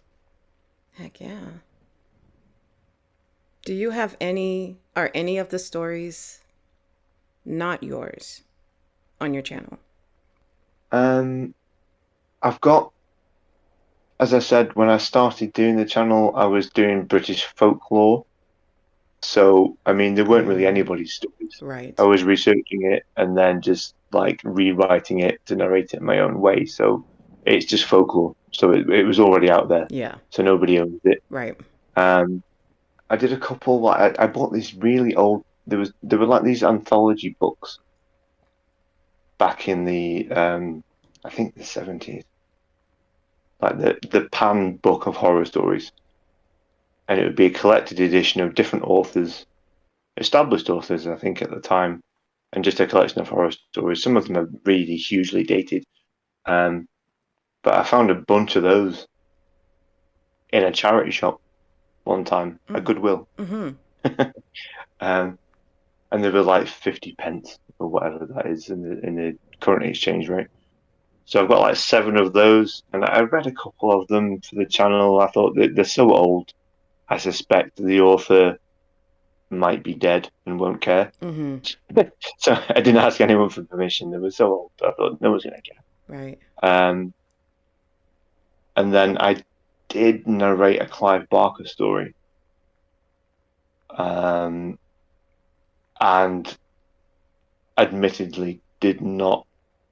I mean, how would you ask Clive Barker for permission? He's huge, you know? Right. There's no way I could approach him to ask for permission. But I figured I'll just do it anyway, and then if someone finds it and they don't like it, I'll get a copyright strike and I'll take it down. I think if Clive Barker sees it, hopefully he'll be like, "Oh, that's pretty cool. Someone narrated one of my stories." You know, he's a big, massive influence on me as a writer, Clive Barker. So I kind of hope for the best, and so far he hasn't sued me. So far. No. And it was like 3 years ago I put that out. I don't think it will come to anything. You don't Um, know. Like I did a narration of what was it? The first few chapters of It. oh really? I And did. they jumped on you? And he jumped on me. Yeah. Oh man, well, Stephen King, Stephen King did. what dick?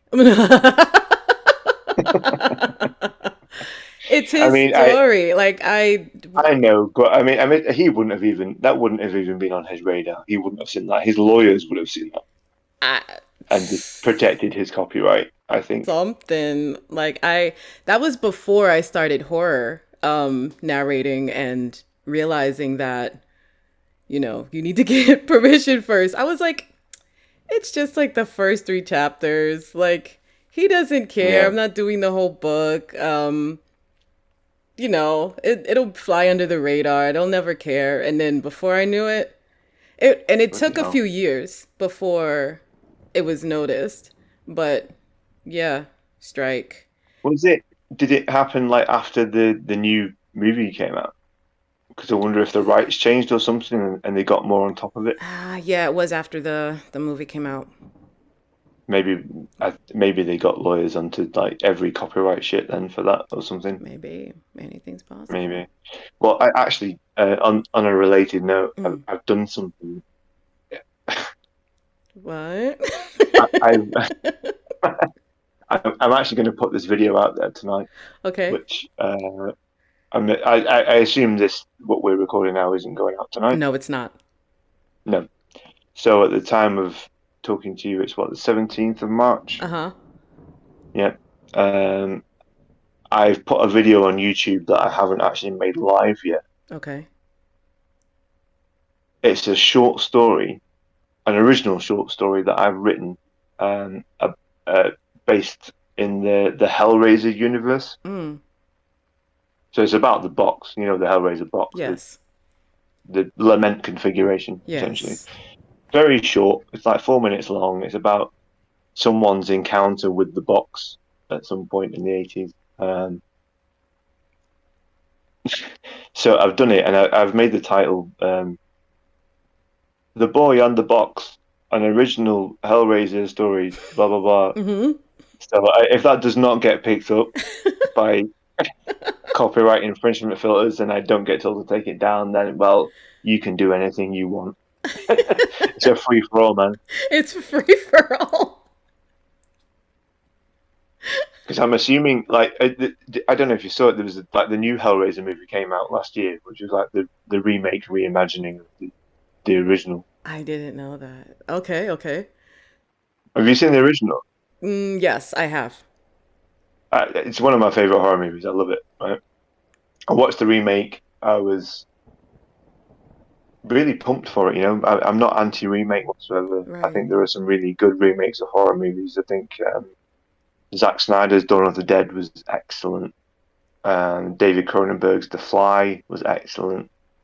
Um, Even Tom Savini did a remake of Night of the Living Dead in 1990, which was excellent. I'm not anti-remake. I think, as I said, perhaps previously, I think good stories deserve to be retold, Mm. right? Mm-hmm.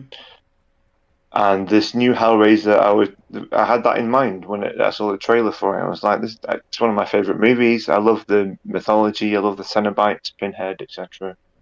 I was pumped for it, and then I watched it, and I was like, I found it really boring. Boring. Essentially, yeah.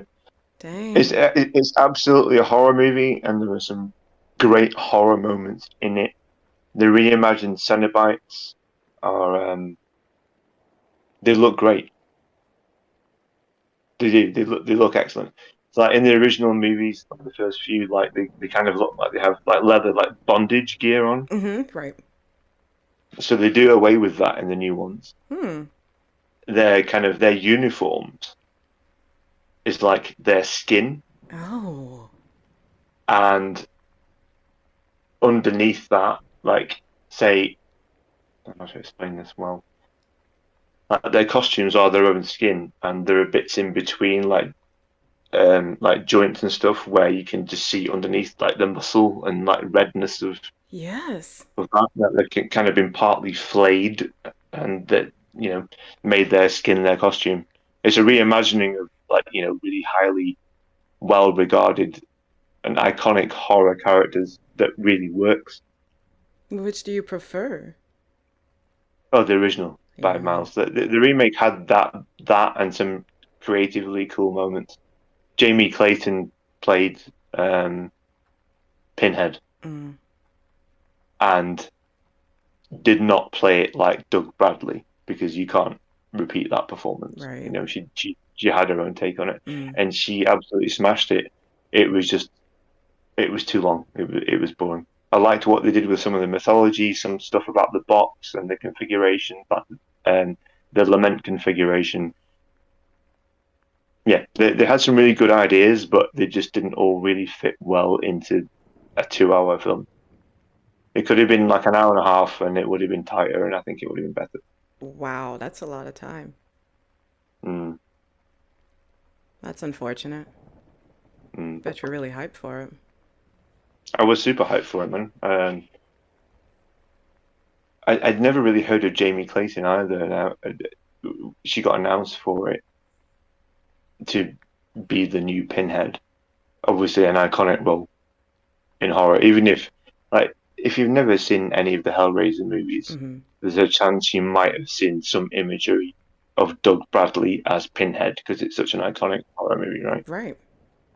And I didn't know anything about her, and then I saw her in the makeup before the movie came out, and I was like, "That's excellent. They've done an excellent job." And she was great, absolutely great.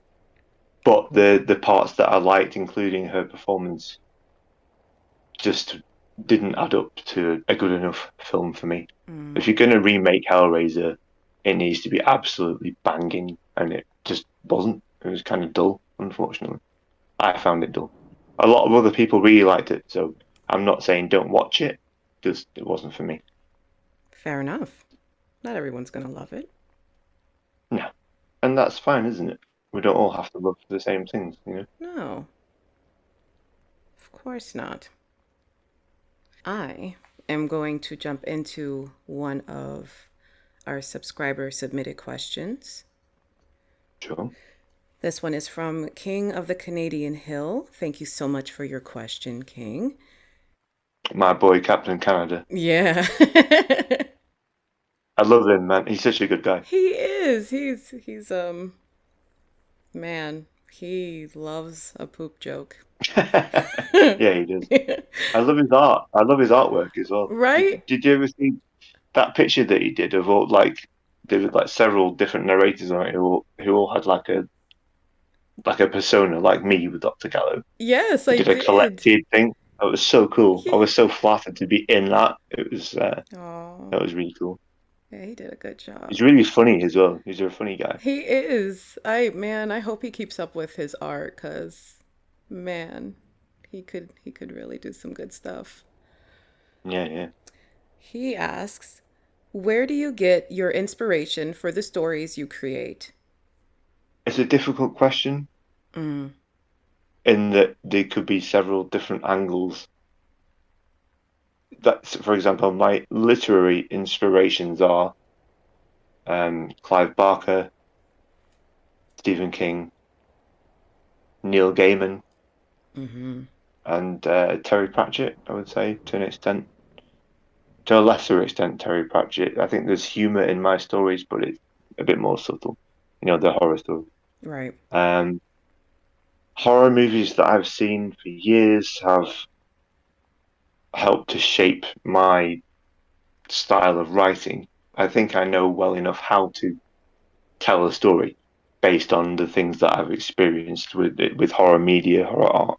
Mm. Um, but I mean, in terms of inspiration for a story, like anything, anything could inspire you. If I can make it horrifying, or try and make it horrifying in some way, literally, I could look at like a jar and go, what can I make? What can I do about a jar? Yeah. I haven't done that yet. I might do that as a challenge.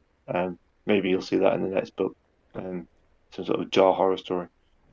But what I've really found since my little boy was born, Mm. he's 8 now. He just turned 8. Mm. I find, I mean, I write horror stories, obviously, and I write them because I write about things that I think are horrifying. Um, and I think my fear about something happening to him Yeah. comes through in some of my stories over the last couple of years that you narrated. What's it called? The one with the two girls. They say it's haunted. That's the one. Yeah. Kids. Yes. I've become massively more sensitive to horror about kids. I found that more horrifying than I probably did 8 years ago before my son was born. So that's kind of an inspiration in itself, because I find that scarier. And I think that I've written more stories where kids are the protagonists, and perhaps bad things happen to kids, because I find that horrifying. And that's my main inspiration as a horror writer, is to write things that are horrifying. That was going to be my next question because there are a few stories in your book that involve children. Season's Greetings comes to mind, where there's a little boy that's walking around on Halloween, and Yeah, he comes to a house that isn't decorated by Halloween decorations. yeah, And not to give away the ending of the story, it's heartfelt. And I wondered if any of the stories sort of inspired you because you are a parent now, or where that tender, gentler side, or even more horrific side comes through. Yeah. yeah. I think they do. As I said, I think I'm now that I have a child, I find stuff to do with children in horror more disturbing. Yeah. Um, but ironically, that story that you mentioned is, I would say, probably my most personal story. Um, and it's kind of the opposite. Like, that story's about me. Mm. Um, I didn't know it was about me when I was writing it. Um, it's an interpretation of an experience that I had when I was, don't know, I guess about 8 years old. Um, I'm happy to spoil it, actually. Mm. I don't care. Yeah, it's just one of the many stories in there. Yeah. Yeah, as you said, there's a kid wandering around on Halloween, um, who goes he journeys through the streets, and then he goes to his what transpires to be his old house, and he looks in the window, um, very excitedly, because he thinks he's going to see his mum, Mm. and don't know how to explain it without, can't tell the whole story, obviously. Um, but essentially, the story alludes to there being an accident with him and his mum, and Halloween being their favourite night of the year. And there was an accident. I tried to write it in such a way that the reader would think that the mum was the person who died, when in reality, actually, it's the kid who died. Mm. And him running through the streets is his once a year anniversary thing. He wants to see his mum again, and so he goes up to the window of their old house, and then I think the perspective cuts off from him to his mum, Yes. and she hasn't put any decorations up because uh, it's too hard for her, because it was, obviously her son died like the year before on the night. Um, when I was definitely 8. It might have been just before my ninth birthday. Um, I lived in Scotland with my mum and my stepdad, and my mum died Mm. just before I was 9. She had bowel cancer, and this was like 1989. And she didn't know she had it, because when she found out she had it, she was 33. Oh, wow. She was young. Yeah, it's kind of an illness you associate with people who a bit older. And Right. I was only kind of 8 at the time. I didn't know what was going on. I knew she was in hospital, in and out. And there was one day I knew there was a chance that she was coming home from hospital. And when I got home from school, I ran to the front window of the front room of my house Mm. and looked up at the window to see if my mum was there. And she was. and it meant the world to me. She shouted at me. She's like, "I get," in a Scottish accent, "You get dinner for that Wendy." You get down off that window. Oh, got it. But yeah, that's one memory I have of my mum. Just like not long before she died. I don't know. She did go back into hospital, so I don't know if she was home for palliative care, if she knew she was dying at that point, or what. But yeah, that story, maybe with this fresh information, if you read it again, it might make sense where I was coming from with it, because it was literally about me, and I was getting that out of my system, and I didn't know I was doing that until I read it, and I went, "Oh shit, this is about that day." Wow. Very subliminal. Just snuck up right on you. Yeah, it really did. Right. Yeah, most of them. I mean, there are personal experiences in probably some of them because of just inspiration. If you write, you get inspired by the things that happen to you. You Yeah. know? But yeah, absolutely, some of those stories would not have been written if I didn't have a kid, because that opened up a new level of perception of horror to me. I don't know how parents do it. Well, like if you watch a movie and a kid dies, it's horrifying, right? Mm-hmm. Nobody wants kids to die on any level, and it makes the movie harder to watch. Stuff Mm-hmm. like Schindler's List, where you have the little girl with a red coat, it's more affecting than an adult dying a lot of the time. Right. You know, not that I'm saying that adults dying isn't horrific in itself, but like kids dying, and I think like animals dying in movies as well. Right. People go nuts when a dog dies in a movie. John Wick. They were like Keanu Reeves kill anyone who was responsible. Exactly.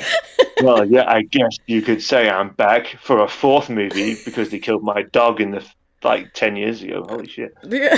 Uh, And we're like, yeah, go get him. exactly. Yeah. Who kills a dog? Who Who does kills a dog? it? A puppy. Horrible people. Ugh. But yeah, I think the same principle kind of applies. People react more strongly to defenseless beings having bad things done to them. Mm-hmm. So if you kill a kid or you kill an animal that can't defend itself, it's just so much more horrifying. And also because they don't really understand why it's happening to them. Right. I mean, as an adult, I guess you probably wouldn't know if someone just decided to kidnap and torture you. But you might have the rationale in your head, like, well, he's. I don't know why you would try and justify it. You wouldn't, but you might think, well, it wouldn't have the same level of innocence to it. Right. Yeah. A kid wouldn't think, I'm being tortured to death because this guy's nuts. Whereas an adult would go, oh God, this guy's nuts. I'm not getting out of here. Right. Yeah. Yeah. I can, and I could see a child maybe taking it personally. I mean, whatever. Well, because everything's personal to a child. Mm. Their whole world is them. Yeah. I love my kid. He's growing up to be a really sweet boy, but he's massively selfish. He Yeah. doesn't do anything. But that's what kids do. That's just kids, isn't it? Yes, it is. Yes, it is. The whole world revolves around them. And for that reason, they're so innocent. That Mm. why would you do this to me? If Mm-hmm. someone's setting fire to them or something awful like that. Yeah. Why is this happening? I've been good. Why is this happening? Yeah. Mm. Let's go to another question from one of our Twitter users. This one is from Daisy Shylass. Thank you for your question, Daisy.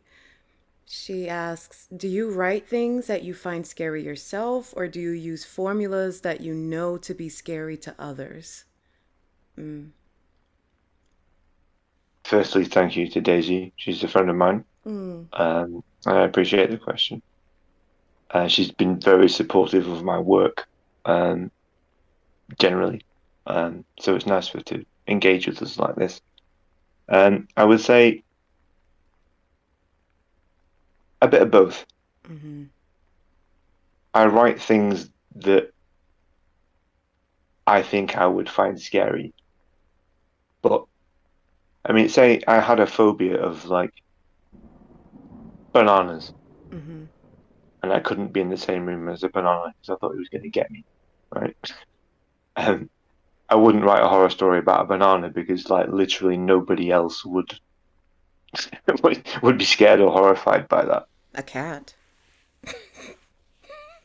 You know what? Actually, you know why I chose that? Because I used to have this office job. Mm. There was a guy who worked in the office who was actually scared of bananas. Oh. He's a good guy. I got on with him really well, but periodically someone would get a banana and like a biro pen and draw a scary face on it and leave it on Oh. its seat, but push the seat under the desk. So Right. he'd get into work and pull the seat out and they'd just like crap his pants because it was a Oh. banana.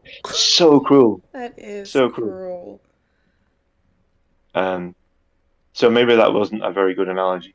Uh, So someone is scared of bananas. It's not just you. so I mean, someone somewhere is scared of everything, Right. aren't they? Yeah. There's got to be someone. There must be someone on Earth who's scared of, I don't know, a cup of tea, or Right. Yeah, there's someone. yeah. There's someone somewhere for some probably horrible traumatic reason, and I won't Mm. mock it. But Right. like me with Jaws, right? Right. I'm scared of great white sharks because I watched Jaws at a very young age, and I think there's a little bit of trauma in there, because I was so young. But I think if you're scared of bananas, maybe it is just an evolutionary thing for some reason. The lizard part of your brain has developed a phobia about bananas. I don't know why that would be, but I'm not going to mock it because it could be deeply rooted in some sort of trauma, It has to right? be because that's like a very strange thing to be afraid of. Well, you think so, but then, I mean, I'm also scared of spiders Hmm. after a certain size. If it's bigger than my thumbnail, I don't like it. If it gets bigger than that, and in the UK, we don't have like we don't have spiders like you guys have. You nothing here can. I, I think they're hard pressed to even bite us. Mm. Um, but there's nothing venomous here. There's nothing bigger than I don't know. Don't know what a good way to represent the circumference of a spider and its legs would be in the UK. The biggest spiders we have here are house spiders, and they're like brown. Um, say like a drinking glass, like a whiskey glass. Okay. So you can put your like thumbs together and index fingers together around it, and it's like a circle. Right? That's about as big as they get in leg span. You could hold it in the palm of your hand, and it's not Oh. really anything. I would not do that, by the way. Right. Um, I mean, I am aware that obviously in the States, particularly in the South, you've got some really big dudes, and even like black widows. I don't think they're actually particularly big, are they? They're just really, really venomous. Yeah, they're just really dangerous. Oh. So we don't have to worry about spiders in this country, but I'm absolutely terrified of them. Once they get past a certain point in size, and there's no rationale for it, because I know they can't hurt me. Mm-hmm. I'm 1,000 times bigger than these little dudes, Right. and I could just stand on it, which I won't do because I don't agree with killing them just because I'm scared of them. It's not their fault. Right? But yeah, I'm terrified of spiders, and I think the reason that I'm terrified of spiders has nothing to do with any sort of trauma, or maybe it was, and I can't remember because it was so traumatic. But I don't think so. I think that's the reason that arachnophobes exist is because of some old lizard part of your brain that recognizes them as a predator, like an evolutionary thing. When I was growing up, we had daddy long, like, oh gosh, it was too many daddy long legs spiders in our apartment, and they're harmless.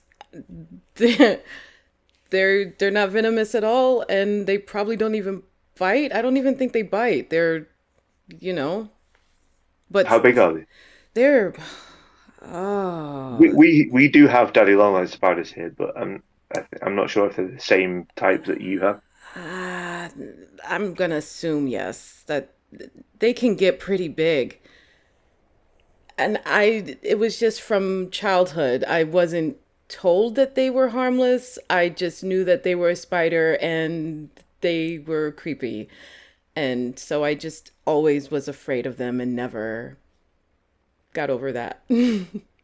Are they the ones that like it's like a if I've remembered this correctly, if they're anything like the UK um, daddy long legs spiders, it's like it's not even like two bits. It's just one, just kind of one bit that I don't know how to explain it. Do they have like legs that are so thin they're like hairs, Yes. right? Yes. And just like a like kind of a P in the middle. I don't remember and I'm trying not to. Sorry, I don't, Can you describe the thing you're afraid of in very big detail? I don't wanna. can you try a little bit? No, I'm joking. Oh, you Sorry, can. I didn't mean to trigger you there. No, Yeah, you're I think fine. they must be. They're not like really big spiders in the UK. Like they're the body part, and it's just one bit is like smaller than a nickel, I guess.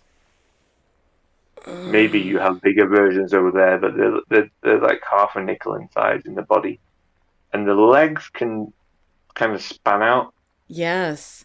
It's their quite legs that go far. really far. Okay. Yep. I don't like them either. I'm less scared of them than I am of the house spiders that I was telling you about before. Okay. Um, I can't remember how we got onto the subject. Things that are Oh yeah, afraid of, or that's right. Oh yeah, Daisy asked things if I write about things that scare me. That was it, wasn't it? yes. Do you write things that you find scary yourself, or do you use formulas that you know to be scary to others? Yeah. So the short answer is I write about things that I find scary, but also I would only write it if I thought someone else might find it scary. I don't have a formula per se. Mm. Um, yeah, I think horror as a genre being, if you could describe it as the intention to scare or horrify, Mm. that's what I try and write. I intend to scare people, but I write things that I think, oh yeah, you know what, I wouldn't like to be in this situation. But I'm a total wuss when it comes to horror, whether it's horror stories, horror movies. I'm just scared. I will literally sit and if I'm by myself, I mean, I do watch loads of them, Hmm. but I will literally sit, whether I'm with friends, family, by myself, and I do watch them by myself because I'm a sucker for punishment.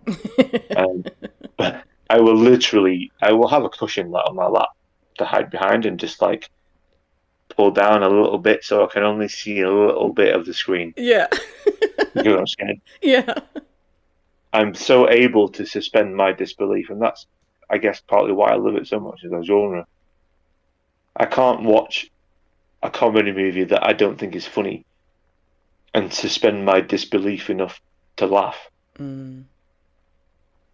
I can watch a badly made horror movie and still find something in it. You know, I don't know, can suspend my disbelief enough to maybe go, "Ooh, that was a bit creepy." Yeah.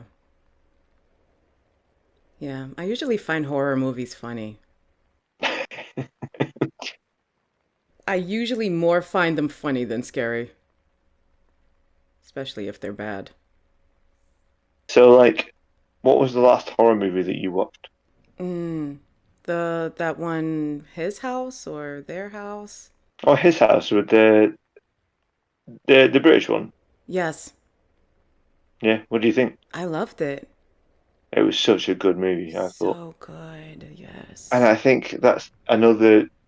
I hate it that people kind of dismiss horror because it's horror when it can be used like that as a lens for real life and things that are happening to people Yes. politically, like just that's the reality that refugees in our country are going through in some places, that everything that happened to that family.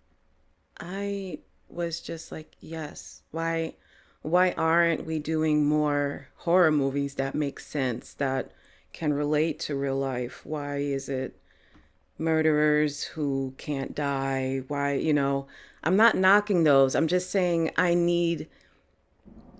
it helps me to get into the movie more if it's something that's more realistic than mystical.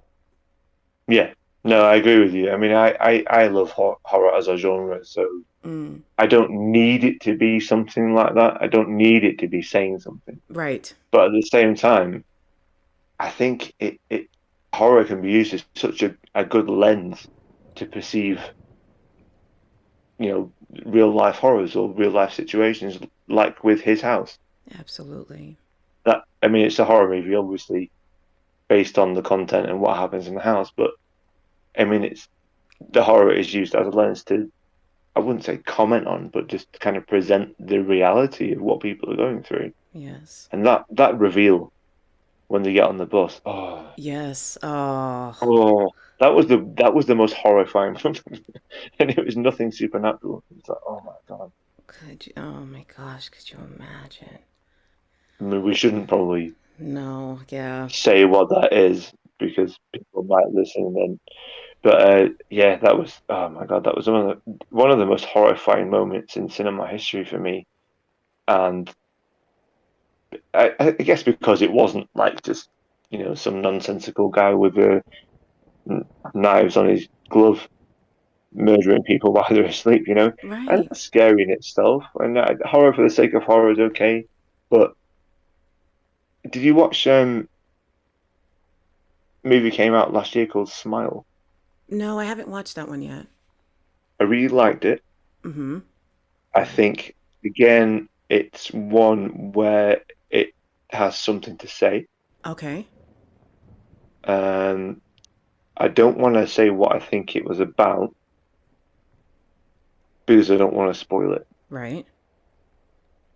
But there's element of like how people deal with and perceive mental illness. Okay. Right? It's creepy as shit.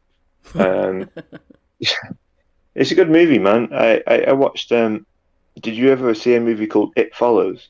Yes, I did. Mm-hmm. Yeah. What did you think of that? It was okay. It was creepy, but it didn't keep me up at night. Fair enough. I love that movie. Um, and there were some allegories in there. Oh, I mean, obviously the theme is about sort of sexually transmitted disease, Mm, which I think was kind of the theme of it, wasn't it? yeah. I think there is some stuff about um, sort of Puritanism in there as well. I think. Do you remember the beginning scene where the girl goes in the house and then runs out of the house and she's got high heels on Right. and she runs away? And at that point in the movie, you have no idea what the heck is going on. Right. Um, but I think her house number is something like, forgive me, I'm going to embarrass myself with my lack of knowledge about American history. 14.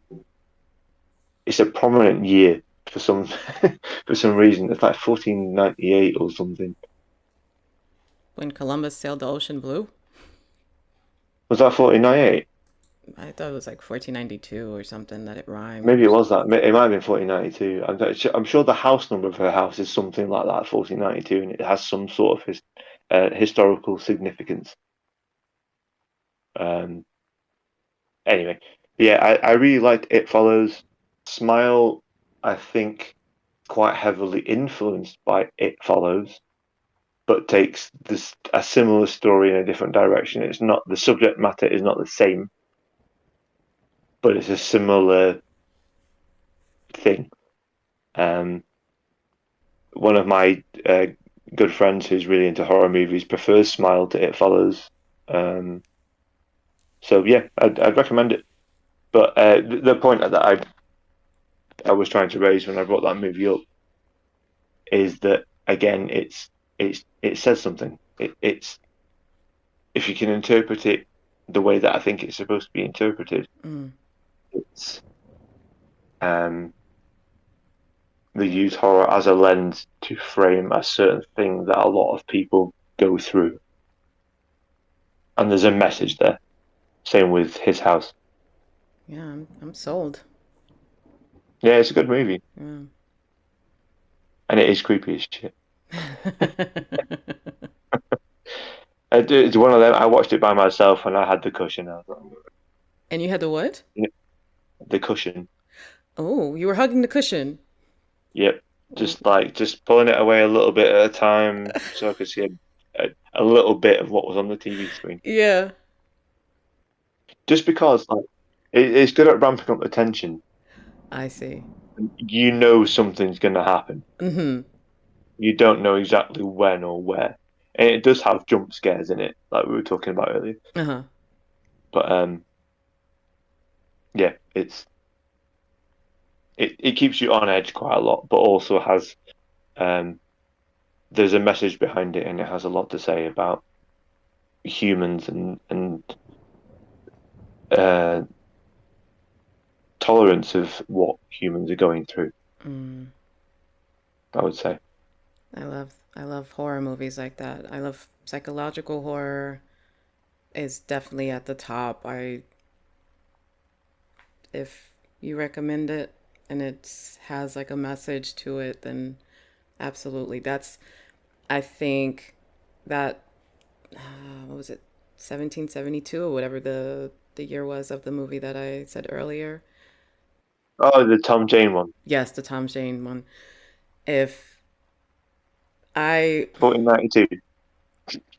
I no, it can't be Sorry, I'm 1492. being silly. No, Oh, then okay. And the thing about the movie that I like so much, not just I must have seen it maybe 20 times, even just like having it play in the background, is that the main character, Thomas Jane in the movie, is someone who you sort of root for. You root for them, but you also kind of hate them, and hmm you feel bad for them, but you also just you want them to fail also. Like it's a very complicated character that Stephen King was able to create. like, horrible dude, but you understand where he's coming from. Yeah, Okay. sort of. Like it's very complicated. You still can't.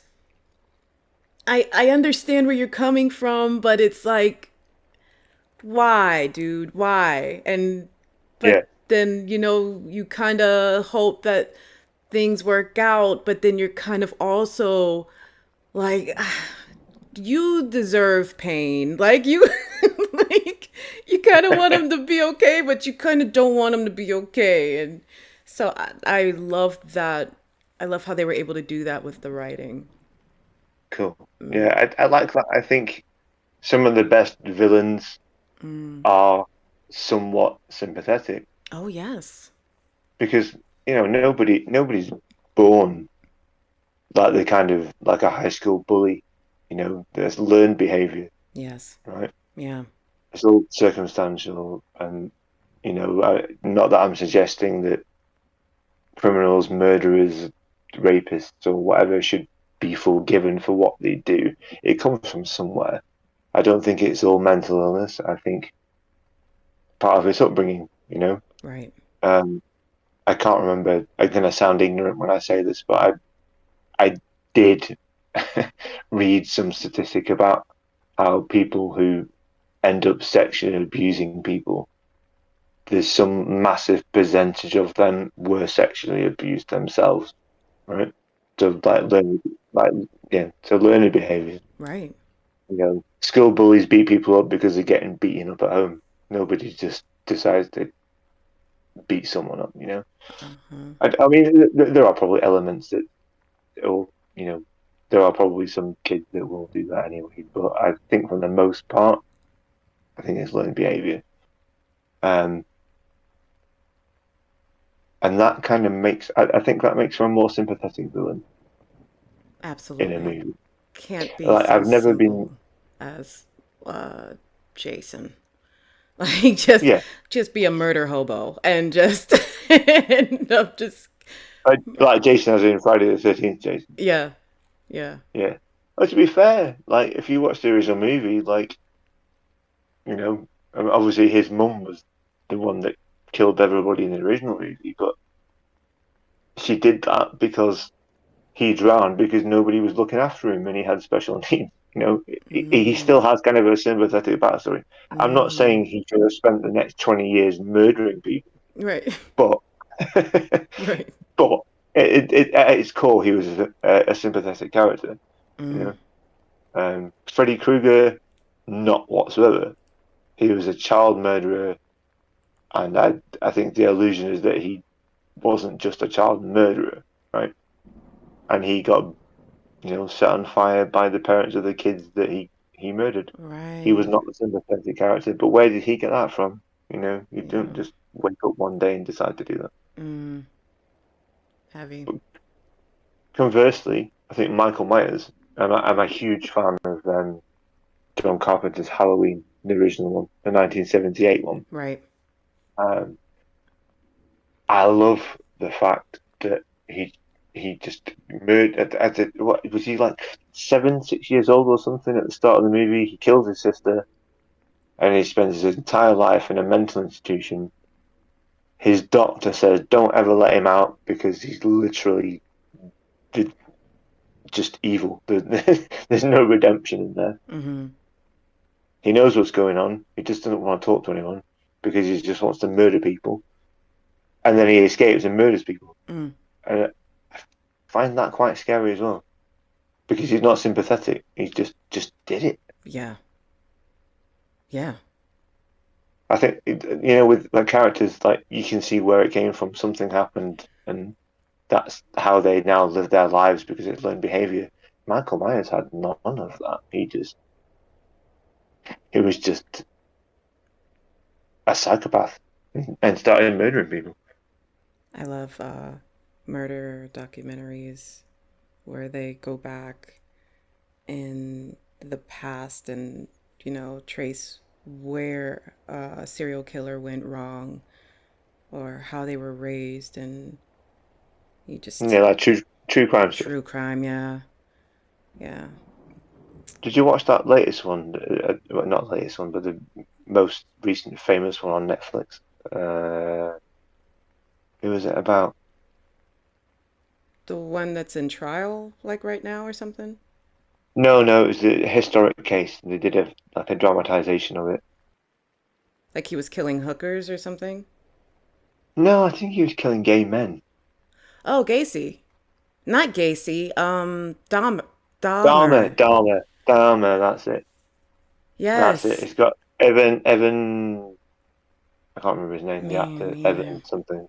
Dahmer, yes. Yeah, I did. That was nerve wracking. Holy crap. Holy I cow, haven't that seen was it. good. It was it was good. And I mean like once it got to maybe the last two episodes or so, I was like, okay, I can't take any more of this. Can we? Um, yeah, I'd watch it again, but I would not be able to watch it sober. Like I would, you couldn't. At least then I know how things are gonna turn out, and I won't be so tense. I was so freaking Yeah, tense the whole time. I was like, Oh. That's kind of a hallmark of good storytelling. Like if you watch a thing and it's like, oh god, this is horrible, Mm-hmm. and you want to rewatch it, and you're still anxious about it, even though you know Yeah. what's going to happen. Yeah. That's good horror or thriller or however you want to phrase it. I gotta agree. I'm almost scared to watch it again just because I don't know how it's going to affect me. I was like, dude, I'm never going into another person's house and drinking anything they give me. I'm coming with my own drinks from now on. Hmm. What's your drink of choice? Oh. um, root beer. Root beer. You don't drink booze. I mean, if they're serving booze, oh, okay. Well, then I didn't know if you were going that route. Sake. Sake. Oh, I love sake. Sake is so Yes. nice. Yes. We have a not far from my house. There's a Chinese supermarket and it sells sake. Oh, Yeah, love love that. it. It's just the right level of. There's nothing tastes quite like sake, does it? Mm-mm. No. That's sort Hot or cold? of cold. I've never tried it hot. I prefer it hot. Yeah, Yes. It's different to me. I like it. I like it better that way. I'm prepared to give that a go. I, Do I it. just never did it. Do it and report back to me. Heat it up in a saucepan or something. So, I put it in the microwave. Oh, that's fine. We have microwaves in the UK. That's cool. Um, Okay. I can. Yeah, we're allocated one microwave per street. So if I BS. walk like 8 doors down, I can probably use my neighbor's microwave. Come on, are you serious? No, Oh my goodness. You dude, almost no. had me. Really? Okay. Yes. Oh. No. I feel mean now. No, that's fine. I'm learning a lot today. You learned about Columbus. It's 1492 officially. Yep, 1492. No, yeah, I will try it in the microwave then. If that if it's nicer, warmer in your opinion, I will check that out. Yes. And then you tell me. I will. Daisy, Shylas had another question. She asks, what is your writing hygiene routine, i.e., a quiet room, fresh coffee, candles, etc., when you sit to write, or do you simply wait for the mood to take you? Uh, the last one, I wait for the mood to take me. Um, I don't have like a setup. I don't have any kind of. I don't need to set the mood in the room to write. Um, but because I have a kid, it's not always possible to write when the mood takes me. Mm-hmm. And I have a 9 to 5 job as well. So daily, I'm working. So evening time is my time to write when my kid goes to bed. Um, Sometimes by that point, because I've been working, I am I'm just not feeling the writing. Right. I'm too tired and I'm not inspired. In spite of having, I get to work and it could be like 11 a.m. and I start thinking, oh, I've got a really good idea for a story. Yeah. I really need to write this right now, but I can't because I'm at work. I'll write it tonight. Then I'll get home. Mm-mm. We'll have dinner, take the bins out, do the cleaning, Mm. chores, washing, do the dishes, Mm-mm. make sure my kid's done his homework, blah, blah, blah. He goes to bed, it's 8 o'clock. And I'm like, no, no, I do not want to do writing right now. I'm surprised you could still remember what you were going to write. That amazes me in itself. Well, I have a notes app on my phone so that if I have an idea, Oh, I okay. write it down for like if I have like some time off work Right. where I can recharge, which is when I get more. The inspiration and motivation to write for me comes from when I've had a day or two off work. Mm-hmm. Because I work, I mean, my 9 to 5 job is office based, so I'm Okay. laptop based essentially. Yes. So the last thing I want to do at 8 o'clock after a day of work, after doing chores, sorting my kid out, is sit down to my other laptop and write some stuff. Right. Mm. See, and that's so sad because when the inspiration hits, for me, when inspiration hits me, I'm the same way. I'm not one of those people that's like from 10 to 4 p.m. or 10 to 12, I'm going to write 3,000 words and go. No, that will never happen. Mm-mm. No, I do not have that discipline whatsoever. I mean, I've kind of tried it. I thought even if it's just once a week, just pick one night of the week where from 8 to 9 I just write. But that's not how the creative process works, is it? If on that night at 8 o'clock, if I don't want to write, I'm not going to write. There's no point in writing something crappy, you know, just to get it out. I'd rather wait until I had the time and motivation and inspiration to Exactly. actually make it good. And then once I'm inspired and I'm writing, then I'm in the right headspace to write that. And sometimes I don't finish it in that one sitting. So then it goes undone. And then I walk away, and whatever life happens, and what a month or a week or whatever happens, I come back and I'm like, well, I'm not feeling this story anymore. Or I'm not in the same headspace anymore. I want to do something else. And so I have a ton of stories that aren't Yeah, done, still waiting for that inspiration to come back to finish them. yeah. Well, that's it. But the flip side is like you might spend some time away from the story and go, oh, I don't want to do this anymore. Then in 6 months' time, come back to it and go, oh my God, yes, Yes. now I know how to finish this story. If you have no like deadlines, if you're an indie writer like me, I don't have a publishing deal. I just write, and when I can publish, I will publish. Um, but if you're not contracted and you don't have a deadline that you need to meet, you have that luxury of stepping away from stuff for sometimes for me months at a time.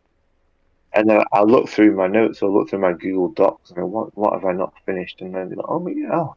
I know in that period I've had so much more, you know, experience in life that I understand exactly where the story needs to go. That's best case scenario. You get inspired and like weeks or months or whatever down the road, and then you're able to finish it. That's great. Mm. Yeah. I mean, I don't kind of, that doesn't happen to me very often because my stories are so short. Hmm. I mean, a lot of mine are like a page, Yeah, you know, right. 2 pages or sometimes a paragraph or Yeah, a something. few paragraphs, if that. Yeah. And my ethos is if I can tell a story in the shortest time possible, that's fine because my attention span will go. And if I can do it well in that short space of time, then it works, then great. But for that reason, I don't tend to set things aside and come back to them months later because it's so short. When I start writing a story, I've already got an idea in my head a lot of the time about where it's going to go. Hmm. If you're writing like a 2 page like story, you don't need to go away for 6 months and ruminate over it. I don't You know, know. So I don't know about that. you don't need to. It might be better for the story if you did. Mm, yeah. I've got an ongoing thing at the moment. I started writing something probably 3 months ago, and then I lost interest in it, and just sort of recently remembered it again, and I want to pick it back up. But I don't know. For me, for the most part,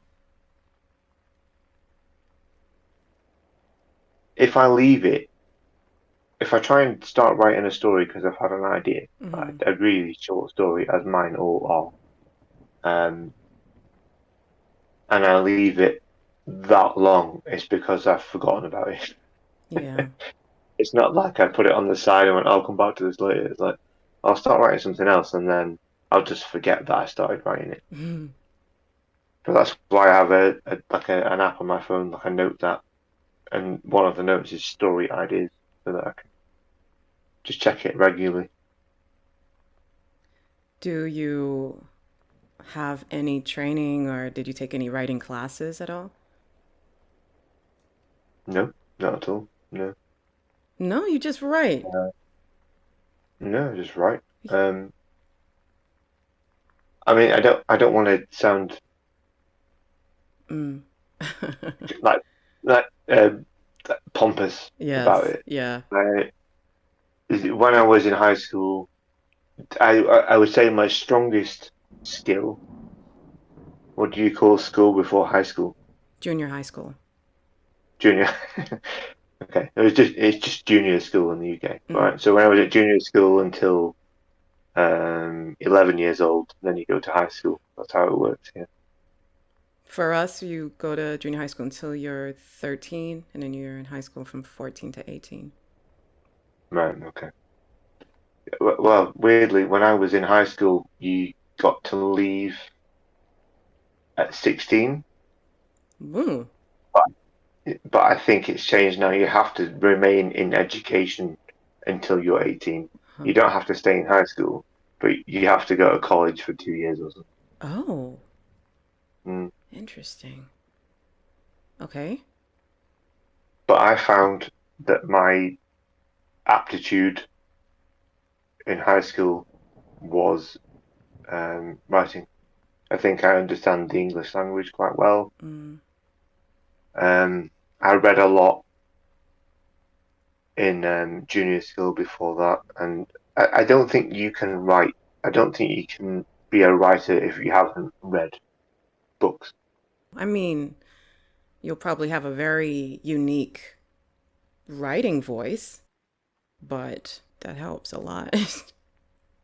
Yeah, it's like I don't think there's any like a wrong or right way of writing either. You Mm. know, Of course not. Yeah. there's I mean, just going back to Stephen King and some of his work and the language that he used to use when he was trying to do sort of regional dialect and stuff like that. Um, I know my grammar and spelling well enough. I know how you should write a story, Mm. but a lot of people don't, and I don't think it matters sometimes. Like you can, a good story is a good story, right? Yeah. If you're not exactly following all the rules of grammar and the English language at all times, it doesn't mean you're a shitty writer. You know, writing is about. I mean, partly about that. About you don't want to have the spelling mistakes in a novel, obviously, Right. but writing is at its core, I think, about telling a story. How you tell the story, the pacing of it, beginning, middle, end. Are people going to be gripped by it? Is it what you want to tell? Um, I don't think that's the kind of thing that can really be taught. I think you can learn grammar and spelling and obviously reading and writing because like, we all learn that at school, right? Right. Um, but I think the being able to tell a story is something that you cannot do without having read stories. Mm-hmm. Does that make sense? Yeah. Yeah. Absolutely. I don't think people necessarily need to be grammatically perfect in their work. That's what editors are for, isn't it? A lot that stops a lot of people, I think. That stops a lot of people from pursuing writing. It's like I'm not a good writer. Like I don't know how to spell well, or I don't know about how to use a semicolon the right way. Like stuff like that, grammar Mm-hmm. things. And it's not about that. It's about sharing your voice and doing it, the best way to reach the most people, I guess. Yeah, It is absolutely, and I mean, how do you define being a writer? Shoot. You know, Hmm. so I don't have any contract. No one's like called me and gone, "Hello guys, would you like a book deal? We could be the next Hogwarts." You know, I wrote some stories because I wanted to get them out of my head, and I had the time to do it during lockdown, and I self-published it on Amazon. Amazon got paid for it, and I'm proud of doing that. I'm proud that I got a book out there. Not, a lot of people can't say that, Yeah, you should be. but I also think it's not. I think the grammar and the spelling and everything plays a huge part in it. But art is art, and writing is an art, and it shouldn't have rules. You know, Oh, yeah. you can learn techniques and you can learn how to present things and learn how to do it academically properly. But you know, writing a story is like painting a picture. It's there's no right or wrong way of doing it. Those stories that don't follow that strict grammatical structure, those are the ones that stand out to me the most. Mm. Poetry. Poetry can be anything. Yeah, it can, and yeah, structurally, I mean, there are no real rules to poetry. Mm-mm. Nope. People are like, yeah, I'm gonna write a poem, like, and just make it all rhyme, and it's like, I mean, that's fine, but you don't have to do that. You can just write a list of words, in my view, so long as it has some sort of story behind it. Mm-hmm. I guess I don't know. I'm probably phrasing that badly. Something like that. That's how that's how loose poetry is. It doesn't doesn't need Yeah, even to have a story behind it. It's poetry. no, and it's all writing, isn't it? Mm-hmm. Mm-hmm. You could write a short story that's a page long. I have written several that are a page long. I would like to explore something outside what people perceive to be the structural narrative that you should adhere to. Mm-hmm. Just write a list of words and see if I can, write a story with that, whether it resonates with people. What drives you to narrate since it's not something that is high on your list? Partly just because it's a hobby, Mm-hmm. um, because I never really wanted to be a narrator. It wasn't high on my list of things to do was to um, get monetized. Mm-hmm. I know I've looked into it because I mean, money's helpful. Mm-hmm. Right. When I realized it was like, is it like four? What's the watch time in the last year that you have to have? 4,000. 4,000 plus 1,000 subscribers, Yes. which I've got. I do have 1,000 subscribers, but it's basically a hobby, so I'm never gonna put in the work to get to the point that I release so many videos, um, schedule so many videos like weekly or several times weekly, Right. Yeah. so that I can get monetized. I don't really care about it. It's not why I do it. Mm-hmm. Um, and I've seen people over the past few years who've started new channels. I won't name any names, but they've gone from strength to strength. That they used the standard formula, Yeah. which is get permission for Reddit stories and then just narrate them all and release 2 or 3 videos a week. Mm-hmm. People on 9,000 subscribers now making a living off it. It's great. I'm happy for them. A lot of people are. I'm never going to disparage someone for being able to make some money, you know. Right. But that's not what I'm about in terms of YouTube and narration.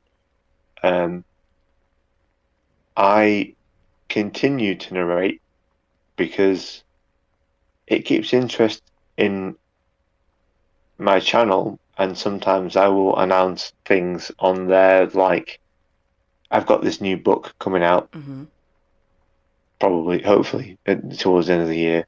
And the more people who are interested in my channel and are watching, if I announce it on there, then maybe someone else will see the book as well. It's kind of a means to an end. Yeah. I mean, when I narrate things, I listen back and I think it's quite nice. I think I have quite a nice voice for storytelling. I've been told that by people, but if I could get away with doing it every now and then, like every couple of months, just narrate a story, like say every 2 months or something, Yeah. which I could do, and people would like it, that would be nice. That if it was at my leisure. But you cannot release things that so infrequently because it just doesn't.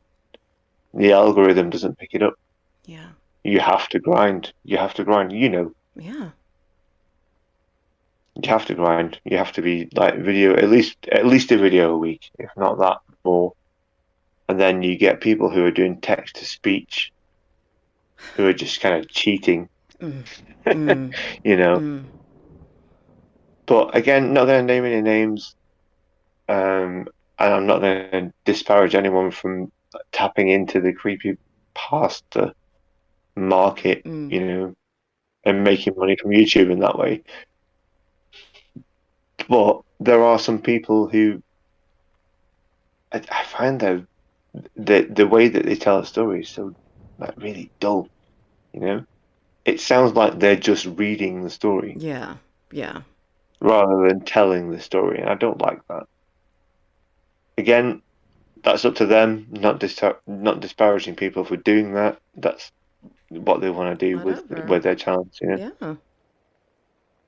But I prefer when I narrate something, I prefer to tell the story and try and inject a bit of emotion into it. Even though I'm doing it in like my posh voice as a storyteller, I think I can tell a story well. I'm not. It doesn't. I think it doesn't sound like I'm just reading from a page. Right. Right. In the same way that you don't sound like that when you narrate stuff. Right? I mean, obviously we are reading something when we record, but you don't sound like you're reading. You sound like you're telling a story. It's really important to me. Yeah. Yeah, and yeah, same for me. Yeah. I know you have like various channels now, um, but even on like the first like what I would consider to be your main channel, Yes. um, when I've gone back and watched or rather listened to some of your narrations and stuff on there, there's quite a myriad of stuff. There's like let's play kind of stuff. There's some ASMR,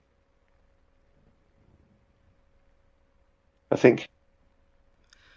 Like the Good Morning Sunshine ones, or Yeah, I think so. Like where you were kind of in character, like affirming someone. yes. Uh, Like I was on a phone call talking to it's been a someone. while. Yeah. It was something like that. Or, there might have been a couple. I think there's Wake Up Sunshine. Good Yeah, Morning yeah, Sun. yeah, Yeah. Uh-huh. What about it? yeah. I just wanted to say, um, that I loved it and that you have a perfect voice for ASMR. I'm a big ASMR fan. Um, but also,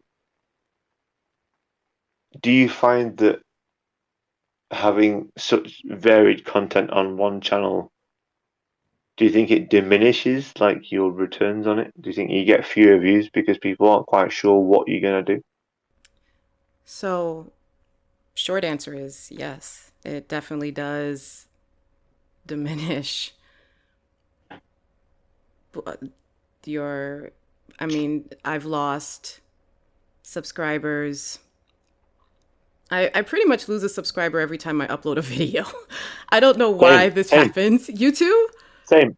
Yeah, Okay. I mean, I have my established theme of my channel, and sometimes it's a narration, sometimes it's folklore, sometimes it's a creepypasta or whatever.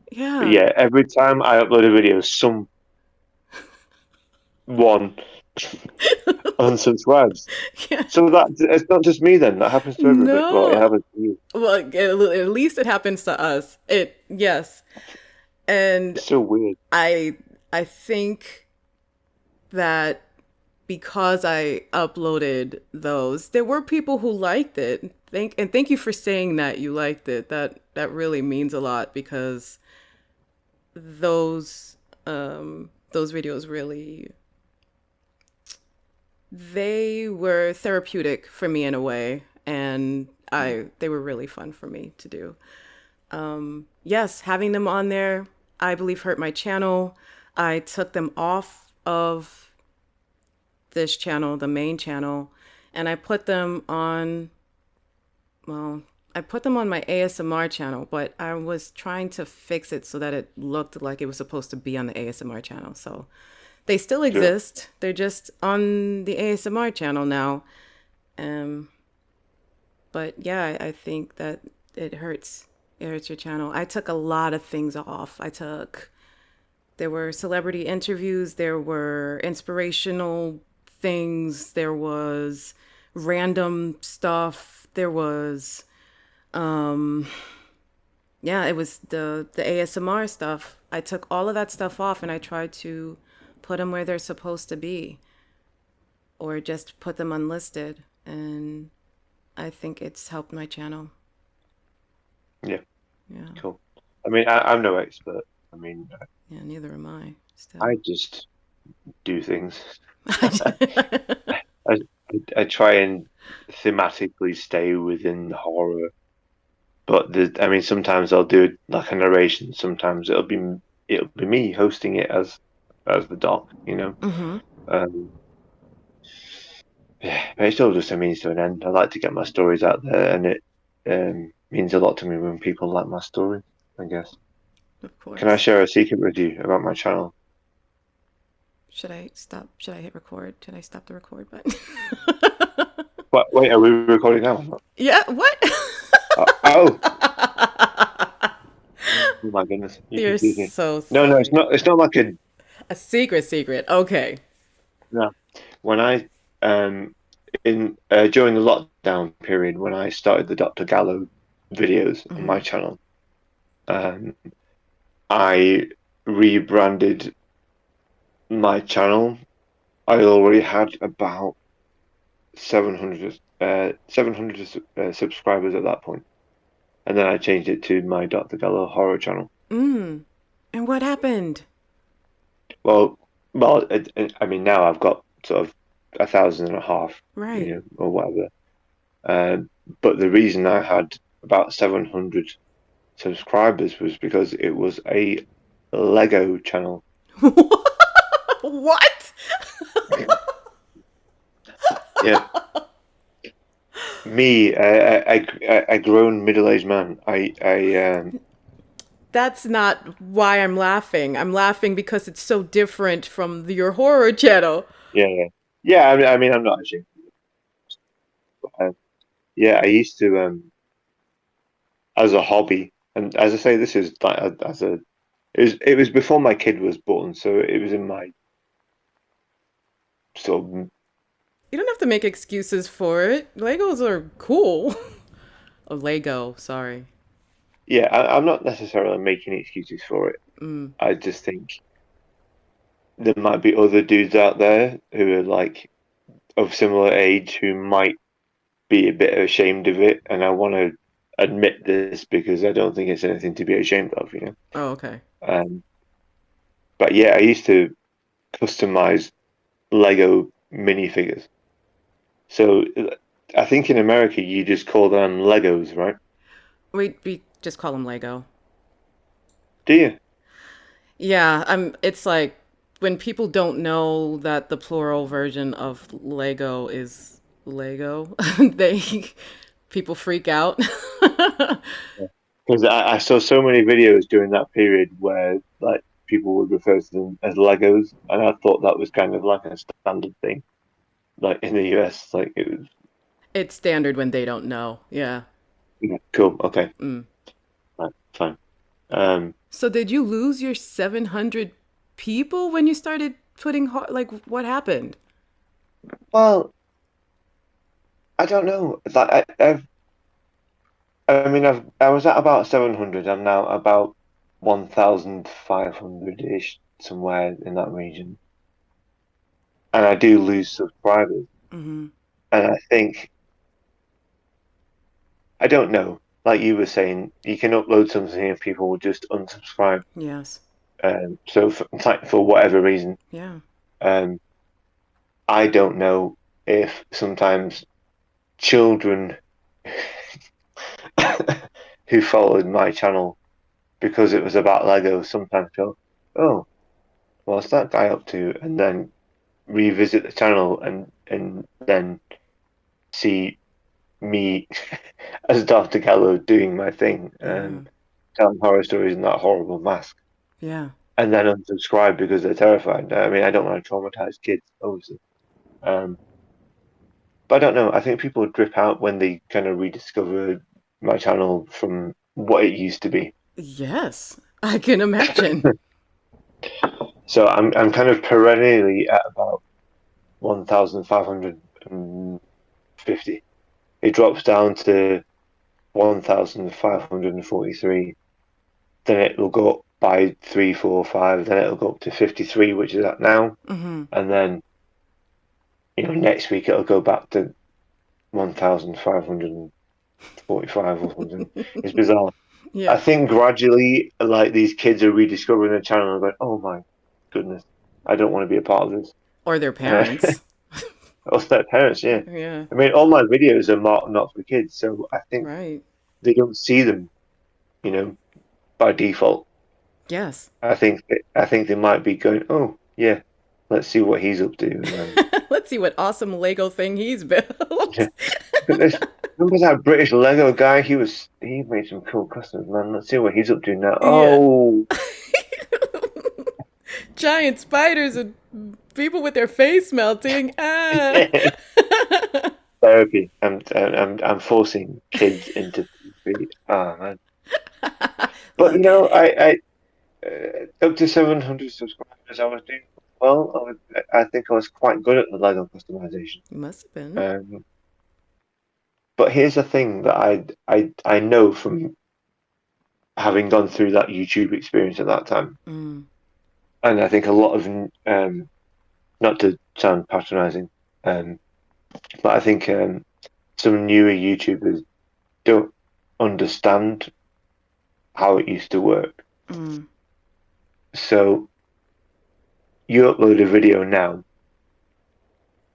and the advice you found online is do an accurate title, an accurate description, and then you put your tags in, and the tags are perhaps not quite as important as the title and the description. Mm-hmm. You read similar advice, maybe? Yeah. Same. Yeah.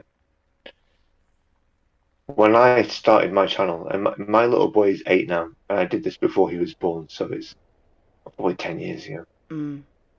when I did the Lego stuff. Um, you couldn't define your own tags for a video. They just had a list of tags. So, like, I mean, the customs that I used to make were either like superhero stuff, Batman stuff, or horror minifigures. I've still got quite a lot of them. But when I tagged the video, you couldn't just go like Batman. It would suggest a tag and fill in the tag for you. So it'd be Batman, Mm. The Dark Knight, 2008, like the movie. So Yes. anyone searching stuff on YouTube for that movie would find your video. Uh-huh.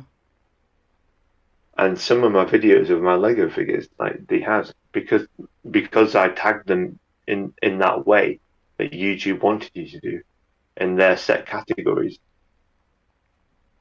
Some of my Lego figures had like 40,000 views. Holy shiz. Yeah. Wow. And they've changed all that now.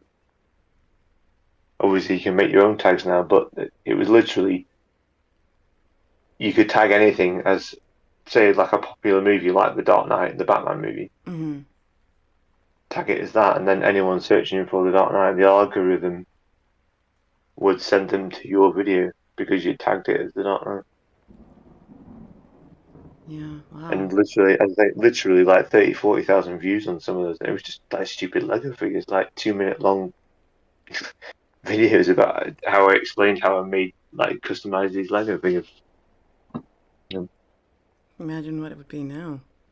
well, this is it. I can tag the video as much as I want with creepypasta, um, but there's no way I'm getting 20,000 views. No. No. And you're very like established dudes who have people who've bought houses from their income from doing creepypasta videos, right? Yeah. You know the kind of people I'm talking about. Yeah. Yeah. Um, Mainly started around that time when creepypasta was a tag that you could use, and everybody, as soon as you tagged your video as creepypasta, Yes. everybody will watch it, Yeah. and that it's so much harder to break into that level of exposure now. And there are some people who've only been doing it a few years who they're up to 9, 10,000 subscribers because they work hard at it. Oh yeah, You they know, do. they're pumping out videos. They know the algorithm. They know exactly how to market it. But I can't imagine anyone getting into the game now and getting like 100,000 subscribers because I think it's the tagging algorithm thing has gone. I think it'll be difficult for people to be like, for example, Swamp Dweller, right? Yeah. You know that guy, right? Yeah. I mean, Sounds everybody familiar. does. Yeah. Yeah, yeah. I mean, he's like at the peak of his game. You know, he's got to the point where he's just making such an income. He has a freedom to do what he wants. It's awesome. I really respect that. Yeah. But I can't imagine anyone starting out now is going to get to that level. I think the bottom's fallen out of it a bit because of how YouTube has changed the algorithms and changed the tagging system. So they shouldn't even try? Oh no. I'm absolutely not saying people should not try. Um, as I said before, there are people that I've been friends with um, for a few years, and they're reaching 9, 10,000 subscriber mark. Mm-hmm. You know, Right. and they're still doing it, which means they must be making some money off it. Otherwise, why would you keep bothering to do it if that's your motivation? Um, all I'm saying is, I think to get to the same level as some of the more established creepypasta guys, it will take like literally decades if it happens at all. That's Mm. not to say that people can't get into it and put the work in and still make money out of it. Right. But I think, and this is just my opinion, I don't know. I don't work for YouTube, obviously. I don't really fully understand the algorithm. There are people out there who absolutely understand the algorithm. I've seen people with 300 subscribers and they'll bring a video out being a relatively new channel and have like 5,000 views. Right. Yeah. Now, to be fair, whether they actually understand the algorithm they are seeking other means to raise their view count. Right. I don't know. For like a year old account breaking into this creepypasta narration endeavor and be getting views upwards of like 5,000 views on a video. I don't know. There's something a little bit fishy about that, I think. But it could be that they just understand the algorithm better than me, a middle-aged man. Me too. Yes. A lot of people, yes, got some kind of cheat code, and we want to know what it is. Tell us what that Yeah. is.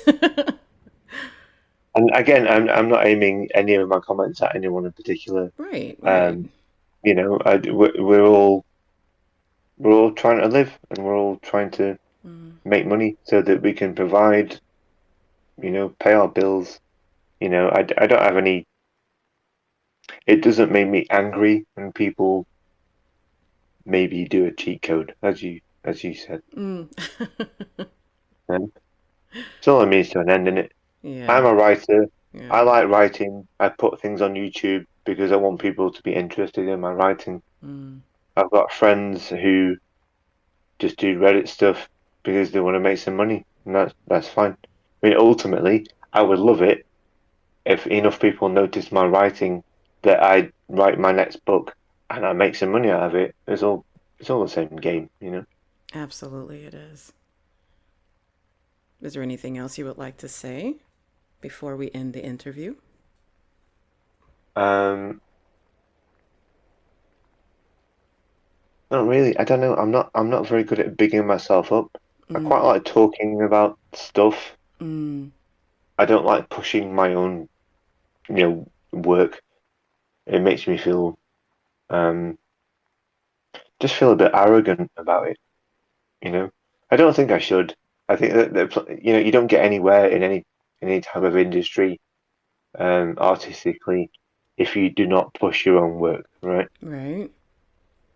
But I don't know. I can't separate the difference between pushing my work and feeling arrogant about how good I am at my work, if that makes sense.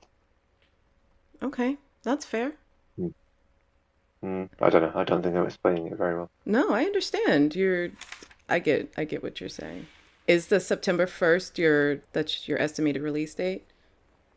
Yes, I hope to have it all done and will release it on Amazon on the 1st of September. Mm. That's the plan. Before Halloween. Yes. Yeah. Awesome.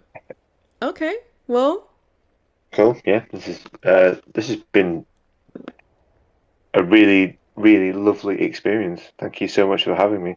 oh, I'm so glad. I I realized, like, obviously before we actually started recording, we talked for quite a long time. yeah. Like looking at the call, it's been 3.5 hours, Mhm. and I don't talk to my friends. I don't talk to my kid for 3.5 hours.